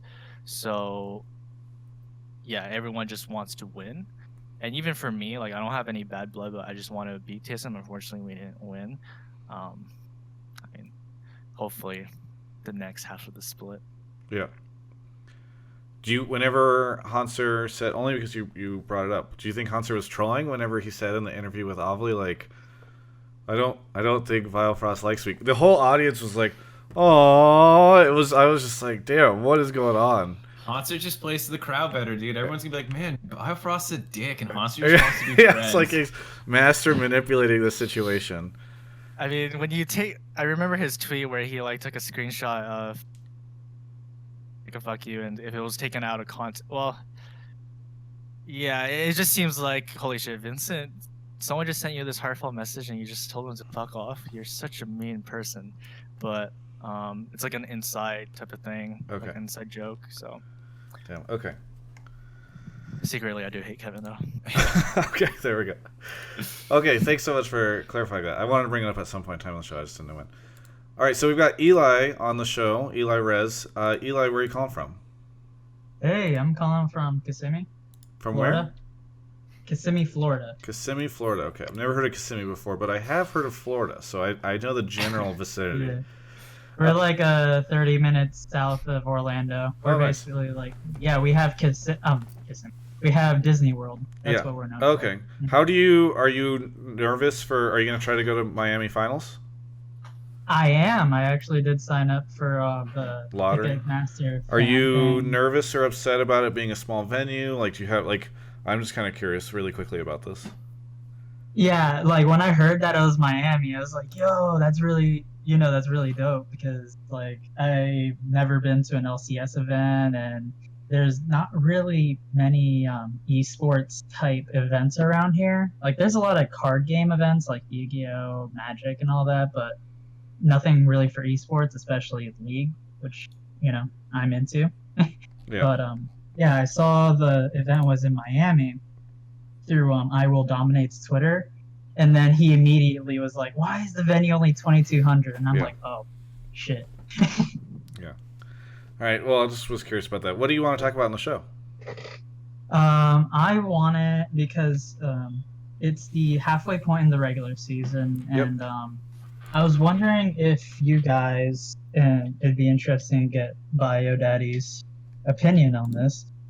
Is if do you think TSM CLG are still a playoff contender?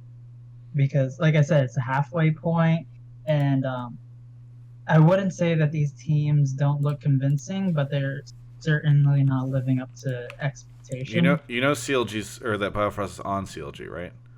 Because you're like, these teams, I'm not sure about it.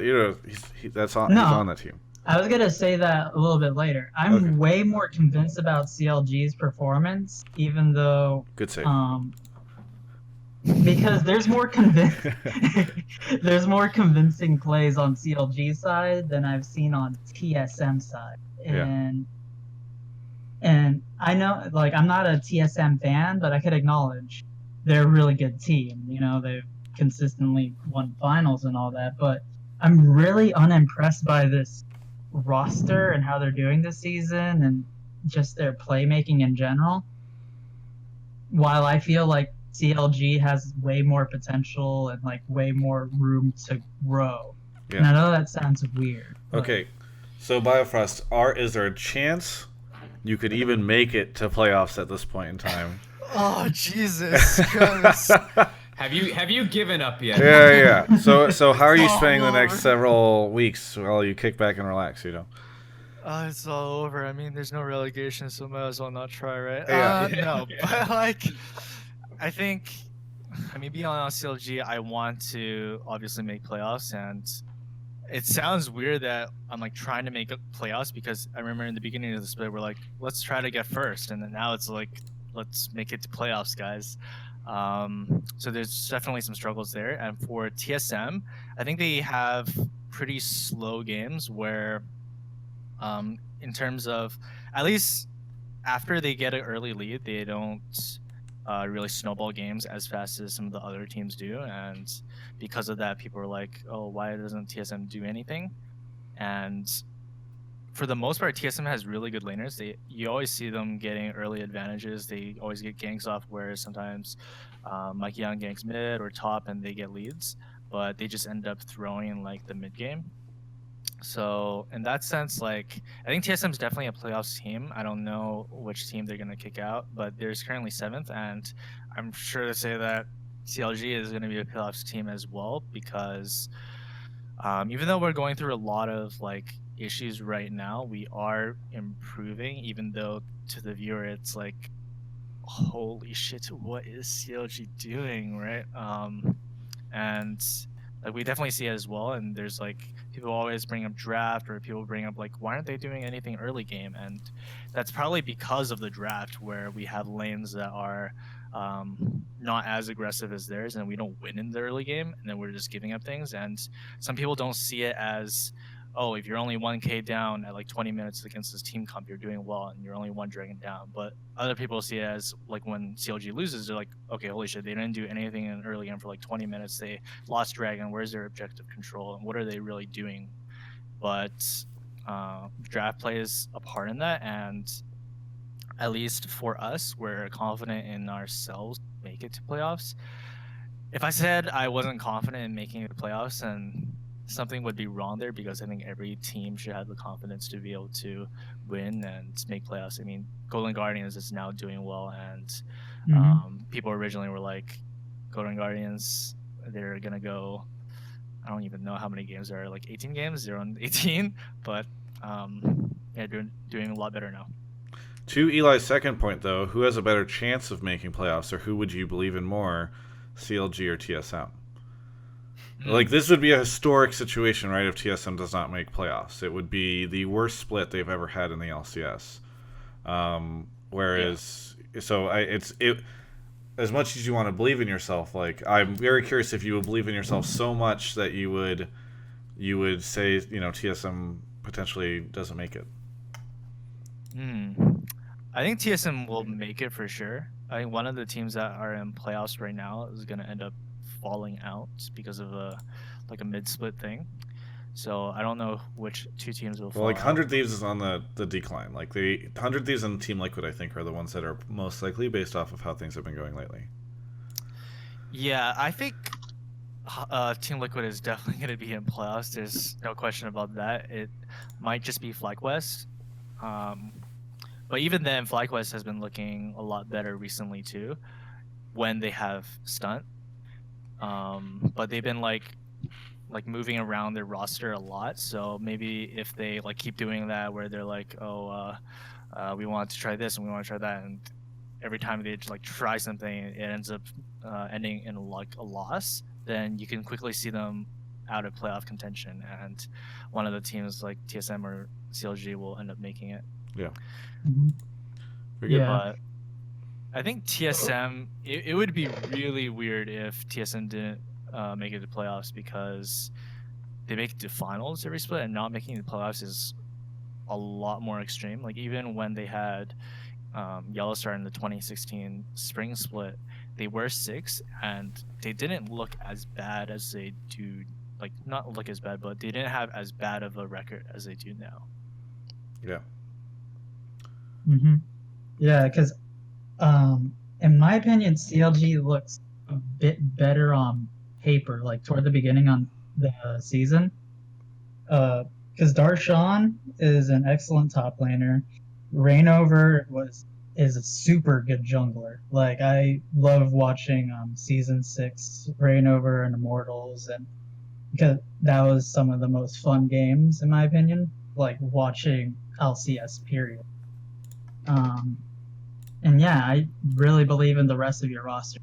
Just I could see I don't know. Some teams I've seen need time to like kind of get into their groove. Does that make sense? Yeah. Yeah. Thank you so much, Eli, for calling in. You can take comfort in the fact that everyone aside for the top 2 teams look like booty hole at parts of this season, so everyone's got to do it. Yeah. Except for Golden thank you. Guardians. They've been I mean, they were just throwing. They're one game behind intentionally. CLG. What are you talking about? Yeah. Everyone has a chance. That's what I'm saying. It's like all along, Golden Guardians has looked good. They've just been holding back. Thank you, Eli. Do you watch the LCS, Travis? Listen, it's very strategic what they're doing. From the very beginning, their management said, we're going to lose all these games and then come back in the second half. All right. A bunch of people hooked us up. So, Aero's Discord gang donated $5. Thank you, Aero's Discord gang. Lord Mordath. We got a host from Leviathan, which was nice. Yeah, let's see. Zigsta6 resubbed. Q Kenley. Oh, God. Something of you guys' names. Q Conley subbed. OPTSM fan donated 1080. And said, great show. Question for Vincent. Kelsey Moser tweeted that TSM kept their problems and picked up G2s. You know firsthand TSM's problems and adaptation by referencing the game on struggles. Why do you think they continue? Do they need a Weldon type person? I'm not going to take a long time on that, but let's just put it this way. Vincent, do you think that TSM picked up G2's problems? Is that a fair assessment? Oh god, dude. We're gonna end up talking about TSM so much. Yeah. Okay, That's fair. That's fair. It's for the clickbait. Yeah. Tom 1 is in the call. Tom 1, where are you calling from? TSM plenty. They hate each other. Hanser and Biofrost. Yeah, man. Tom 1, where are you calling from? North Carolina, Chapel Hill. North Carolina. All right. And what do you want to talk about on the show? Well, I kind of want to talk about the difference between 2016 TSM at Worlds and 2017 TSM at Worlds. Like, how it definitely, I think, would be fair to say that 2016 TSM looked like more convincing in their games, like even in their losses, than 2017. Bjergsen kind of mentioned that in some video or something. And I was just wondering if perhaps, like, after losing 2016, if it like seriously impacted how the members like interacted in TSM, like maybe the atmosphere of the team. It just kind of seemed like there was a lot more like sadness and maybe like Sven hate, I guess, and things like that throughout the 2017 year than in 2016. So I don't know. Maybe that's why the team like kind of had to disband and maybe fell apart toward the end. Vincent? No comment. I think for 2016 we had a really good start to the split, like 17-1, and yeah, we definitely looked a lot better in 2016 Worlds. Like we were literally we were winning really hard against Samsung Galaxy in the early game, and then we just had like a team fight where we ended up losing. Darshan to Victor, by the way. People remember that, but like there was a point before where we kind of threw in mid lane where 3 of us ended up dying, and then we lost most of our lead from that.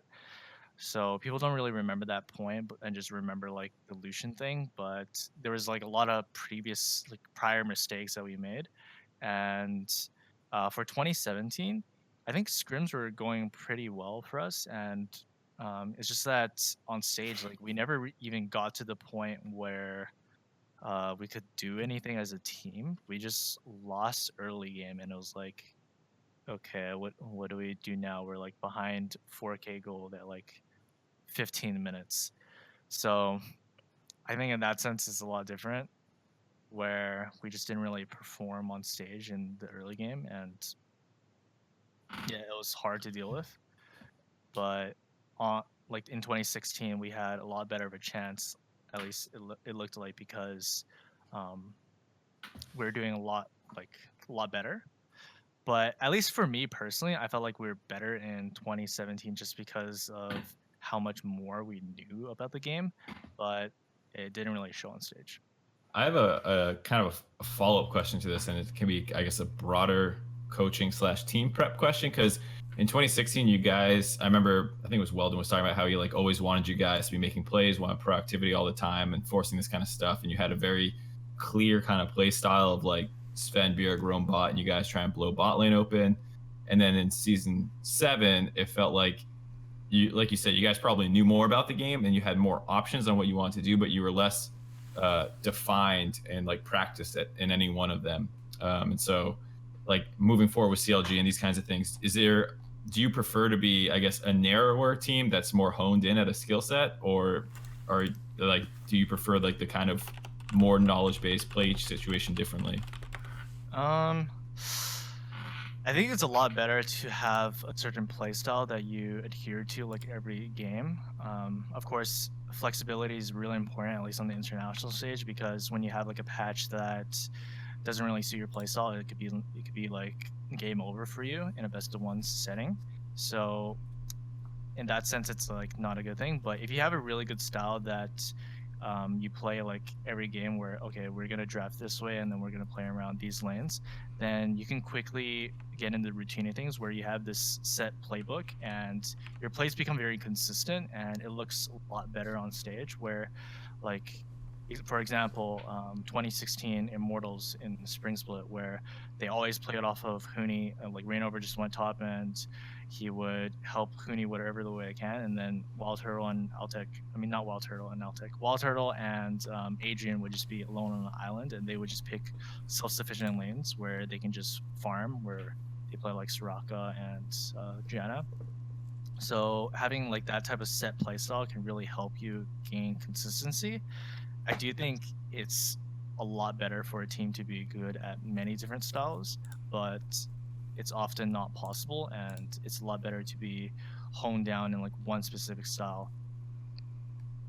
Okay, so final point I would ask is like, so there's obviously so much kind of memeing about TSM in groups, and like obviously, like you mentioned, it's pressure about a big team. So do you think that that sort of thing affects the relationship of players and then your play? Because I mean, obviously we can't actually see all of your interactions, and we don't really know the intricacies of your relationships, but either it's just something I'm seeing just because I kind of want to see it, but it almost seems like in 2017 there was more like, I don't know, more tension between the people than in 2016. I don't know.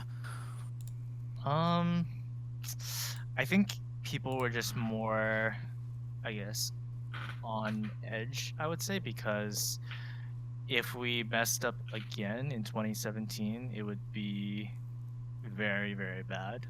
I mean, we kind of saw what happened as a result of us losing. So people are like, you know, this is it. This is our last chance. And people kind of knew that if we did play poorly in this Worlds, it might just be, it might be it, you know? It might be our last split of playing together as a squad. So in that sense, things were a lot more stressful. Thank you, Tom. So Thanks, Tom. You would say all the memes about Stixay killing you guys in that last game has not made you hate Stixay? No, of course not. Okay. Who do you hate more, Hanser or Stixay? Oh, it's a tight race between those two. Yeah. Is there a sleeper we don't know about who's like secretly your most hated? 'Cause Actually, like, there's got to be someone, and I bet you, like, Biofrost is like the nice guy dude, you know, like that's his brand.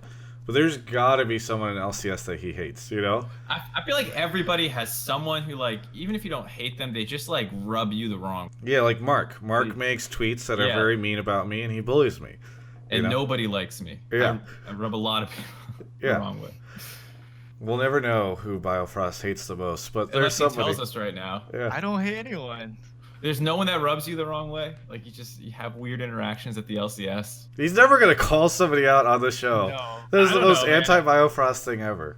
I don't know. Maybe he's not gonna loose be lip like right now. he's not gonna be like, yeah, No. you know, Apollo really smells, man. You know, just I walk past him. And... There's no one that like kind of goes out of their way to like be like, Bio, you suck. So yeah, no one pops out. Yeah. Okay, we've got just a couple more questions coming in just a second. By the way, for Biofrost and Twitch chat and all the callers, we are now talking no more about TSM. It makes sense that we talked a lot about TSM. They're the most popular team and that Biofrost was on there for so long, but no more TSM conversations. We're not going to be like, Biofrost, what was your diet like when you were eating or when you were at TSM? What did the majority of your food and sustenance? Would you say that you ate healthier than Hanser? Chicken nuggets. Every time Mark goes to the other channel, he does this, where he's just like, I'm like, what are these conversations? He looks so exasperated whenever he's in that other channel. Oh, he's back. Hi, Mark. I just always rub my face and just like. Yeah. I just every time I feel like you're like, oh, these callers, they don't. I try to talk to them. MLZ. No, the callers are great. I love the callers. Hey, this guy has the same initials as I do. MLZ, you have Mark's initials. Where are you calling from? East Lansing, and they're actually not my initials. It's part of my last name. Okay, well... The first 3 letters. All right, we don't need to disclose too much. We keep it safe. But you're calling from East Lansing, which is where? In Michigan. I go to Michigan State University. Oh, nice. I had a cousin that went there. Spartans. We don't really talk anymore. I don't really know anything about it. It's a complicated story. Anyway, what do you want to talk about? I want to talk about Altec and Adrian and how I think they're a very underrated bot duo, and they don't really get any credit for being on Echo Fox, even though they're the top team in the league right now. I mean, like, Mark, when you were talking about Echo Fox's success earlier, you didn't even mention no, I'm glad you brought this up. I was going to say something at the time, but he's like, we were talking about the MVPs, and you were like, listen, like, Hooney's so good. Like, I'm not trying to say anything against Dardoch, and obviously Phoenix is really great. But Hootie, it was just kind of, it felt like you were forgetting. I know that's not what you were going for, but it's Yeah, just no, tell me why I should talk Mark, about them more. I'm going to tell you why you should talk about them more. Do it. So, Huni and Dardoch, they obviously get all the hype because they're making big plays top lane, but Dardoch is camping the shit out of Huni. Like, every single game, it is Dardoch. It's a Dardoch-Huni duo. But I think that despite not getting any really pressure bot lane and not getting any resources, and in fact, oftentimes using resources from bot lane to try to get top lane ahead, they manage to come out mid, like even every time, or even on top sometimes. And like I think that's very telling for a bot duo to be able to do that despite having no pressure. But so if you're going to talk about the best teams, the best bot lanes in the league, Doublelift, I believe, mentioned in an interview sometime that he thought the best bot lanes were Sneaky and Smoothie. Sven Mithy didn't make any mistakes, and then obviously he thinks him and Ole are the best. Mm-hmm. But if you want to talk about how Altec and Adrian actually went up against those guys in all their games, you start to see patterns where they are saving Dardoch and Huni from their throwing, even though they're supposed to be the ones carrying this game.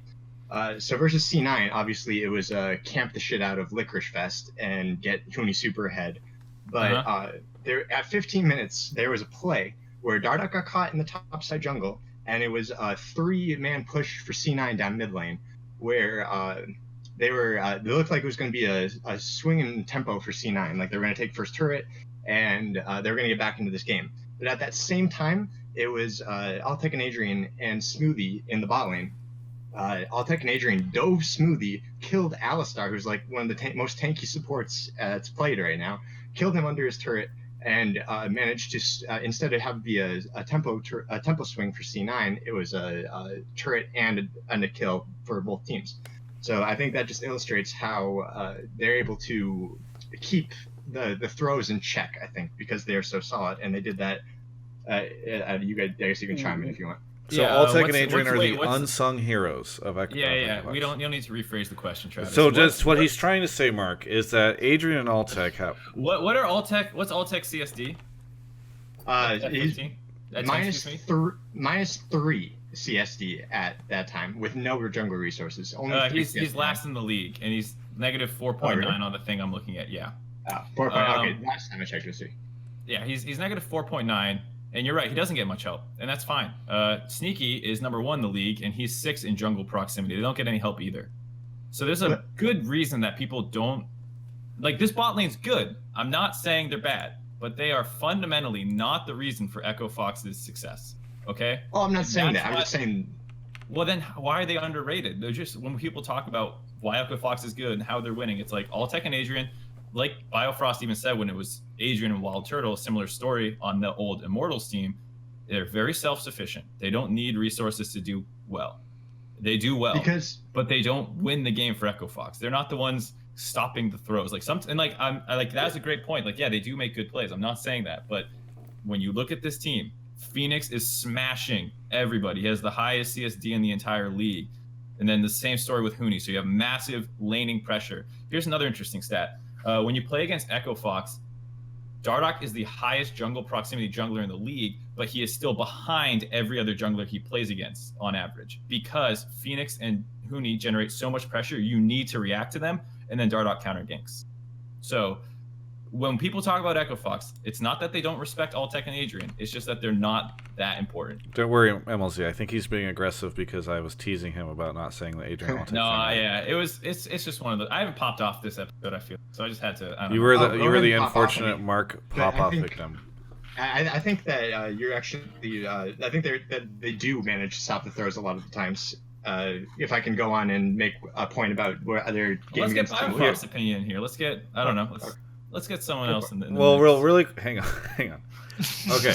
I just want to hear someone else's opinion about it because I understand what his point is, and I think he understands mine. Yeah. Okay, Vincent. Really quickly, what do you think of Altec and Adrian there, and sort of what do you think of this conversation between Mark and MLZ? For Altec and Adrian, like Mark said, they're just self-sufficient. They don't get a lot of help, and you kind of can't really tell what they would be like if they got help. I think probably in scrims are like, okay, it's very consistent to play around Huni. He gets leads and he plays really well off of them. Same with Phoenix. And I don't think Altec and Adrian are the best laners. They're okay in lane, and in comparison to Sneaky and Smoothie, they're really good in lane where they make very few mistakes. They have really good base timings, and usually those base timings allow Smoothie to roam. Like you see Smoothie roaming top lane, and that only happens after like you have a lot of tempo in the bot lane, and that's usually because of the way they play lane out. And you don't really see the same thing with Echo Fox. I remember playing against Echo Fox. Adrian TB top, and they lost spot tower because of it. And those are the mistakes that really differentiate between a very good bot lane and an okay one. It's those mistakes that can really change the pace of the game, and where you lose a lot of tempo because of bad base or because of a bad trade or a bad decision. And you don't see C9's bot lane making many of those.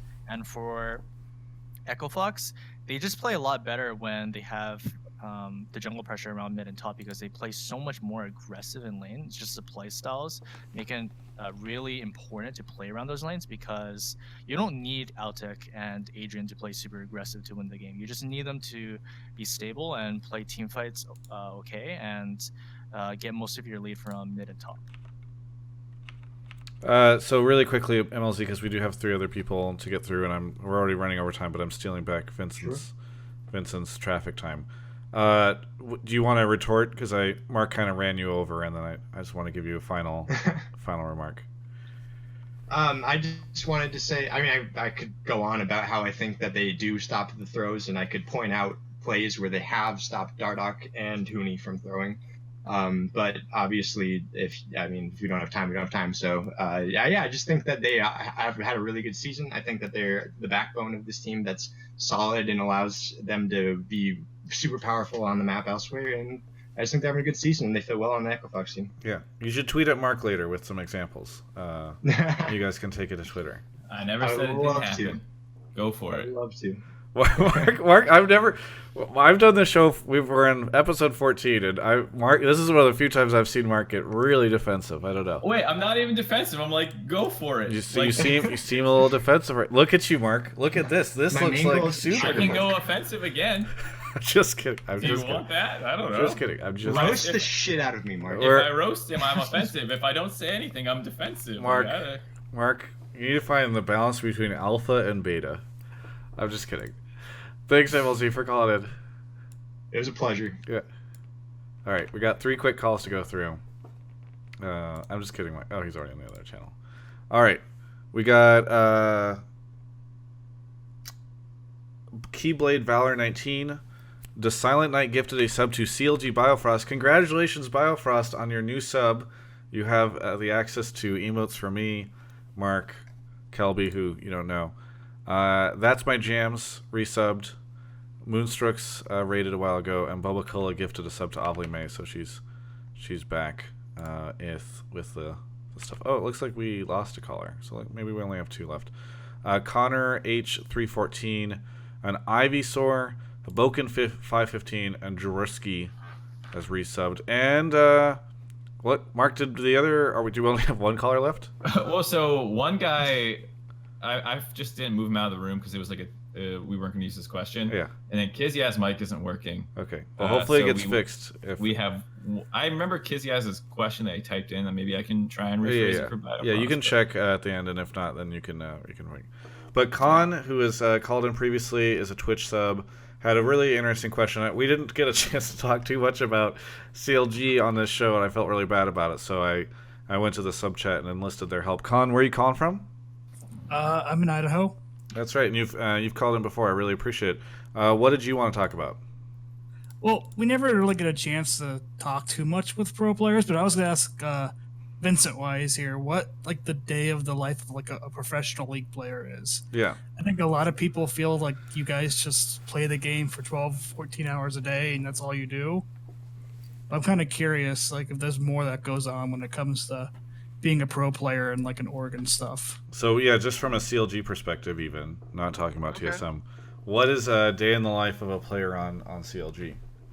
Okay, so let's say for tomorrow. Okay, for tomorrow I'm probably gonna wake up around 8:30, eat breakfast, and at 9 o'clock I have like a mental skills workshop for that goes on for like an hour, and then at 10 we have scrims, and the scrim block's usually 3 hours, so you have 2 of those in a day, and after the scrim blocks usually you don't have anything else. And When do those end? the day usually ends at around 7. Sometimes it goes over, sometimes it's a little bit earlier, but after the swim block, you usually eat, and then you just play solo queue until like maybe like 10:30, and then I go to bed at like 11:30. I watch like maybe one episode of my favorite TV show before I go to bed. What's your favorite TV show?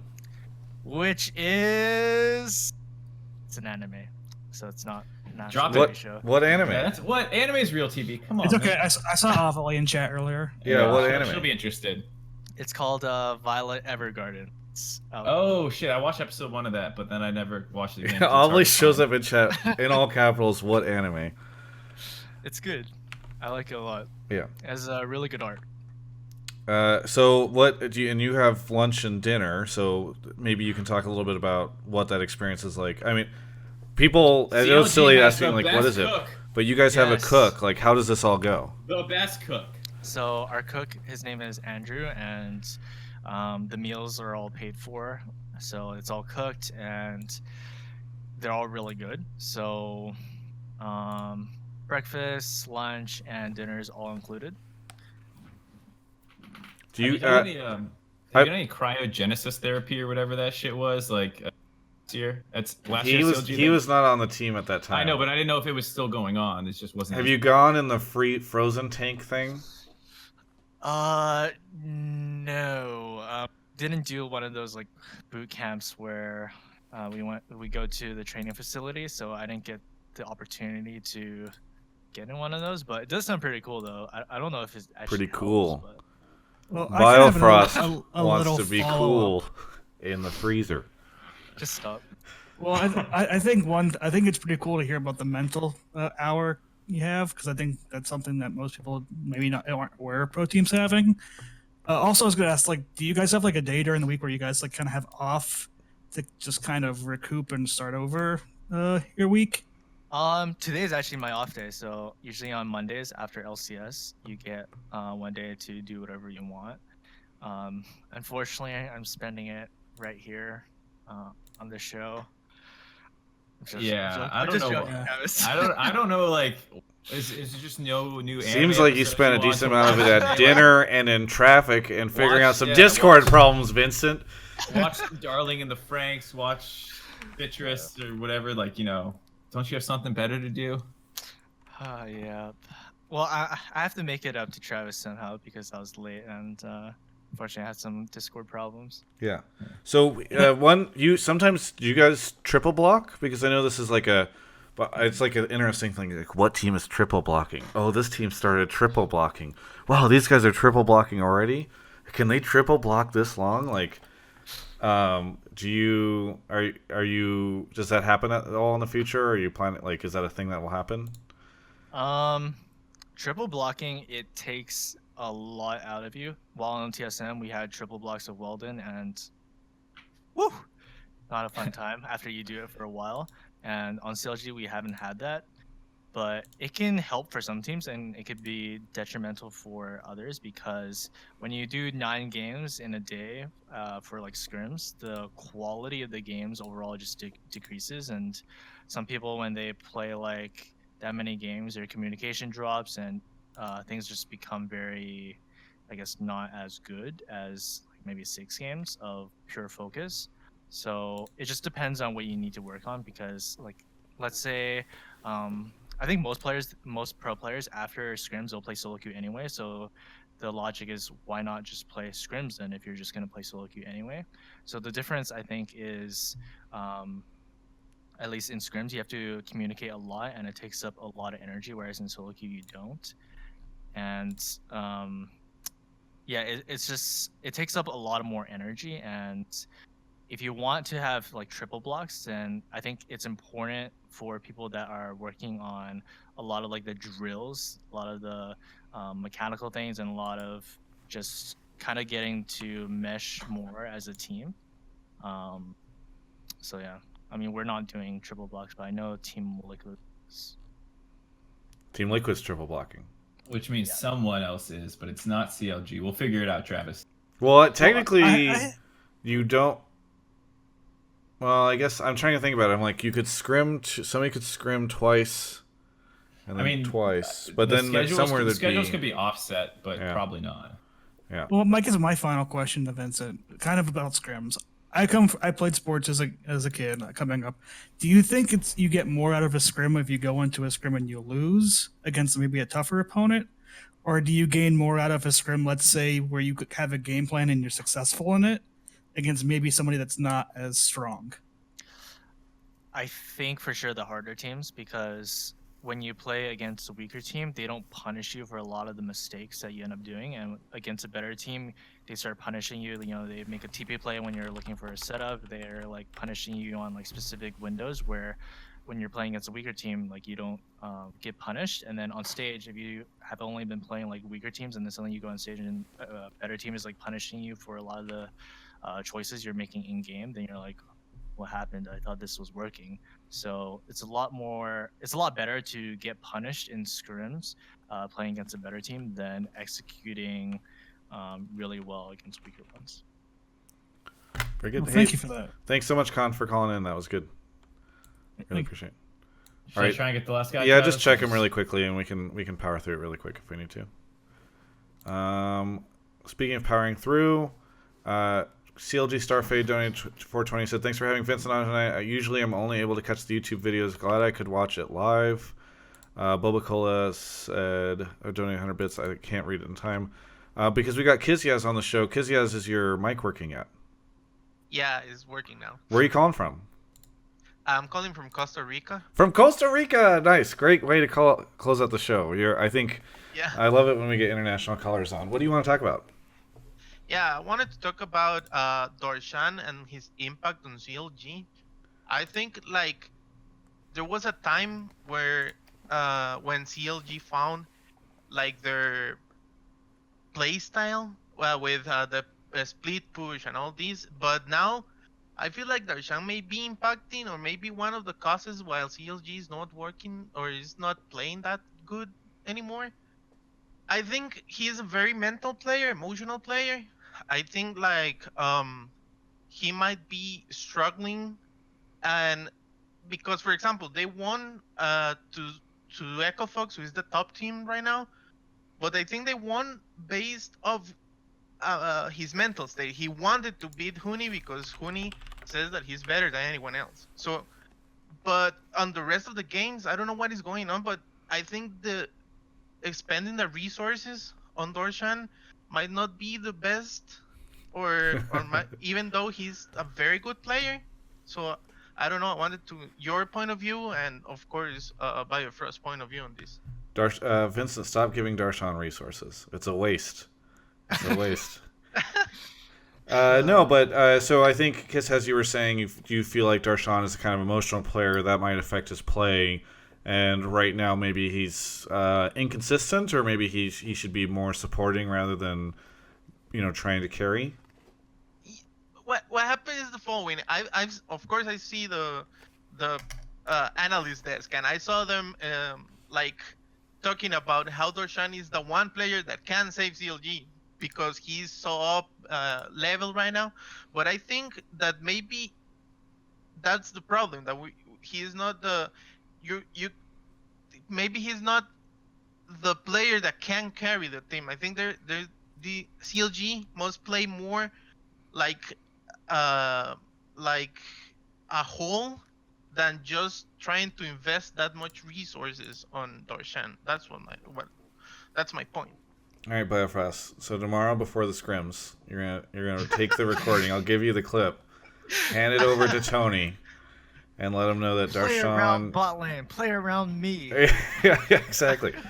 Listen, this Costa Rica guy, he's got it. He's got to figure it out. It's about me, Or do you show Biofrost. the clip to Darshan so he gets upset and then smashes again? Like, yeah, exactly. All right, so closing out the show. Closing out the show, Vincent, what do you think of this? I think we have bigger problems to worry about than that, but it's just I think when we're watching like the games, when I watch the games back, I just see a lot of small moments that we're not executing on. And for Darshan, he is a pretty emotional player where he plays really well when he's in a good mood, and he reassures his teammates a lot. So he's like a shining beacon, and I don't think like we're having a situation where we're playing off of him too much, where we're giving him too many resources. I think that we're actually not playing off of one lane in particular right now. We just have lanes that it's not really possible to play off of, where we keep drafting these lanes where we're getting pushed in early. So you can't really play off of lane that gets pushed in early, other than just counter ganking and getting safe vision from preventing the other team from getting the first turret. So yeah, I can see the concern, but I don't think that's a pertinent problem. Thank you, Kizaz. I really appreciate it. Thank you. Yeah. Bye-bye. All right, cool. That's the show. So really quickly, I want to shout out the rest of the folks, and I'll stick around after the stream. Mimearth 101 subbed, Pancon Panga, MG Wrath, Oliver the Best Cat, the Silent Terror, and Tale of Leaves. So many subs that we have to figure out maybe a better way to do this in the future. Mark, you want to give any shout-outs, plugs, anything at the end here? Anything to say? I'm really looking forward to playing some Monster Hunter now that we're done with this show. Haven't done too much yet, but it seems really intriguing. I'm looking forward to it a lot. You got any is there a blame game coming this week? Yeah, probably. That's probably. Is there any offline stuff coming out this week? Probably. All right. Are you going to be on the analyst test this week, Mark? Yeah, probably. Okay. Okay. Good. Glad that there's a probable chance of something happening this week with you. Something's gonna happen this week. All right. I don't know. Biofrost, you got anything here? No, thank you for having me on the show. Yeah.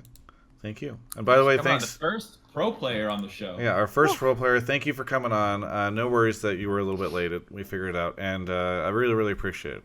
Hopefully, other people will come on soon. And thanks, by the way, to Omen for sponsoring the show. They also support CLG, so that's pretty nice. And yeah, thanks everyone for watching. I'll be around for a little bit at the end. And if you, I always forget to say this. There's a podcast version of the show. There's an audio version of the show. I probably should say it at the start of the show. I don't. Everybody's always asked about that. It's on iTunes and Google Play. It goes up the same day as this. And I think I might start posting the full VOD a day earlier on Patreon. I'm not sure. We're going to play around with that. But anyway, thanks everyone for watching. Thank you, Vincent. That's the show.